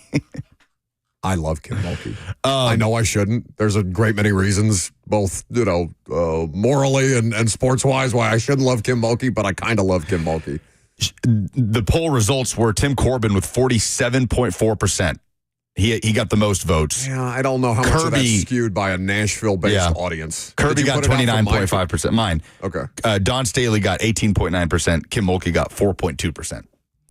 Yeah, people just don't like Kim Mulkey. But there's an argument there. Like, Kim Mulkey is the answer. She probably is, just in terms of results. Like, the results are insane. Like, the turnaround that she did at LSU is crazy. Yeah, and she's been doing it a long time. Dawn Staley, as dominant as South Carolina has done it in the last decade, which I don't want to denigrate it, but what is impressive about Corbin is doing it in multiple eras. You got a sensitive Vandy fan in the comments saying, and Vandy just ruled your MLB prospects. They did. That's true. It happened. I'm over here just heaping praise onto Tim Corbin. That's right. The Vandy fans, they get so few opportunities to say, suck it. In baseball, it feels like, especially the way that things seemed like they were trending just a year ago. I hardly blame them. But, I mean, the answer to me is Kim Mulkey. It's indisputably. We have a hard time with this in sports just generally. LeBron James is a great example of this. Plenty of people don't like LeBron James, the person. It is indisputable that LeBron James is one of the best basketball players, if not the best basketball player you've ever seen in your life. Like show? Doesn't mean that he's the best winner. Michael Jordan, it's like Tom Brady and Mahomes. Tom Brady is the best winner. Patrick Mahomes is the best quarterback I've ever seen in my life. Yeah. Kim Mulkey is one of the best basketball coaches, men or women's, I've ever seen in my life. Even if I disagree with some of the ways that she goes about it. What the hell do I know? She's a 5-time champion. Four championships. The first one was in 2005. Like, that's what separates you, right? When there's a 20-year span of that. Especially in today's atmosphere where there's never been more attention being paid. Like, where is Baylor women's basketball after she left? Isn't it? Is it down in the dumps? I don't know. But nobody's paying attention to it. She amazingly, has 4 national championships. I'm trying to see how many Final Four appearances. Dawn Staley, 3 national championships, 7 Final Four appearances. Yeah, so there's no disputing to me that Kim Mulkey is the correct answer to that question. Mulkey has 5 Final Fours. That's insane. To get to the Final Four 5 times and win the championship 4. Dawn Staley has more Final Fours than Kim Mulkey. but Mulkey has more championships. Interesting. Just some other NFL news to wrap up the week, and things may happen over the weekend before we circle back around. Are we all back on Monday? Are we finally going to be able to do the radio show? We are. We will be the entirety of the radio show for an entire week. Cupboard under the stairs. Hurtful. The Eagles are trading defensive end Bryce Huff to the Niners. So that is a former Robert Saleh player. I believe he was in New York with Robert Saleh, who is going back to San Francisco, where Robert Saleh is now again, for the second time, the defensive coordinator for the Niners. Apparently, a lot of teams are calling Atlanta. Multiple teams, according to Adam Schefter, have shown interest in Kirk Cousins. What they're willing to give up to get Kirk Cousins. But, okay, it's Pittsburgh and who else? Yeah, I was going to say, who's the multiple? Pittsburgh and New Orleans. I mean, I don't know. Who? Cleveland? That would be hilarious. Buddy, did you see what they just did during their draft? Like, I don't know what the hell Cleveland's thinking. Jeremy Fowler did list Kirk Cousins as a potential plan B for Pittsburgh. He wants out, right? Like that. We know Kirk Cousins wants out. He was not at voluntary OTAs. We'll see if he shows up to mandatory minicamp. But something tells me that it's not just going to be quietly rest of the offseason. We roll into 2025 with Kirk Cousins just as the backup in Atlanta. Like, when does that happen? On that kind of money. Almost never. Right? On that kind of money. You've had meetings with the owner. You want to start somewhere. You're a quarterback that can go win a team games.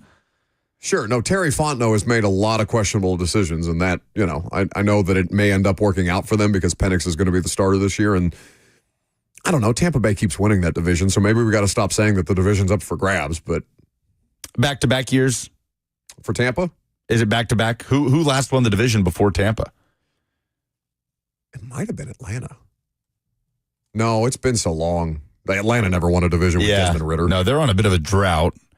Tampa's won it multiple times. I don't think they've quite gone three-peat, but I bet they've won it at least. They won it 4 in a row. They've won it 4 in a row. Wow. The Saints in 2020, that's the last time a non-Tampa team won the... You're right, because think about it, that's Brady. Every year, we're like, hey, wide open. It's the NFC South. But it is. It's just Tampa. No, the Tampa Bay Buccaneers... last 3 years, 10-7, 9-8, 8-9. They get as little credit as I think any NFL organization out there for being as consistently good as they have been. But that's really all Todd Bowles and Bruce Arians have done down there in Tampa during their time there is win the division. So Coach Dave McGinnis always joins us on Friday. And he was not going to miss a Friday, even if he was not available at his regularly scheduled time, because God knows there's a million different Coach Mack things going on in the world, and he's the only one that can put those fires out. So Coach Mack joins us now on 104.5 The Zone, presented by Two Rivers Ford, the South's most trusted Ford dealer. Like the bat signal, we sent it up. It's a Ford signal. We set it up, and there's Mack. That's how you end a Friday. That's a perfect way to end a Friday. Happy Friday, Mack. Yeah, let me tell you something, boys. My apologies, but when you turn your phone off at practice and then you don't realize you don't have any battery, I looked on it and I went, "What the hell?" All right, I gotta get back with my boys. I'm sitting here right after practice now, watching them shoot the jugs. So what's up? Yeah, I hear the jugs in the background. Obviously, OTAs Phase 3 going on at this point in time. Mack, it was not an open practice, so obviously we can't talk about everything that went down at practice today. But just generally what you're seeing, the competition, the actual competition now taking place, specifically with the quarterbacks. What do you like about the way that is going? Yeah, I can tell you, what the process was today. They worked a lot of medium to low red zone today. Okay. And they split up. They split up the offense and the defense into, two separate groups so that they could go back to back getting these reps. There was a lot of quality reps in there. There were some different types of things. Denard was doing some different things down in the low red zone that was putting a little stress, on some of these routes. And then they came together on the end of team in a coming out drill as far as, letting all the quarterbacks work with the team with the coming out.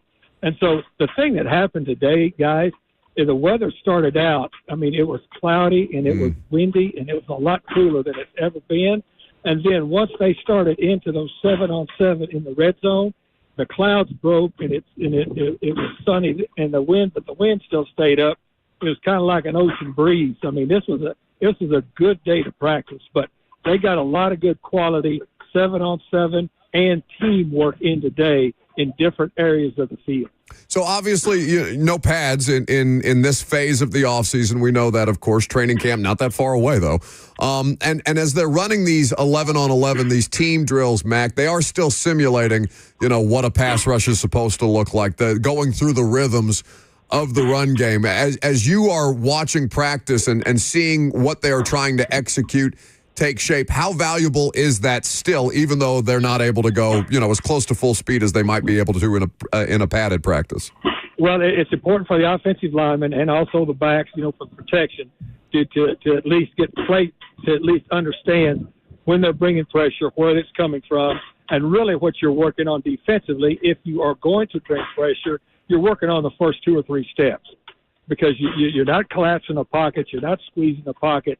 You're not trying to double cross or double chop somebody to get to the quarterback. And you're 100% right with that. But the initial part of it, the first 2 or 3 steps on defense are extremely important with that, so that you can get the timing. And then for the offensive line, it's important to be able to identify, because where they are in their install, you don't just start your install completely over when the rookies come in and you start together. The rookies always have extra time after practice in the meeting rooms to catch back up with the install. But the install is put in, Buck and Lucas, on a linear basis. So they've already evolved into some of the pressures that they're going to use, and they can do that without pads on, especially the first 2 or 3 initial steps to identify offensively where they're coming from, defensively to see how you fit. So applying that conversation over to the quarterback position, Coach Mack, Cam Ward kind of with his feet under him now,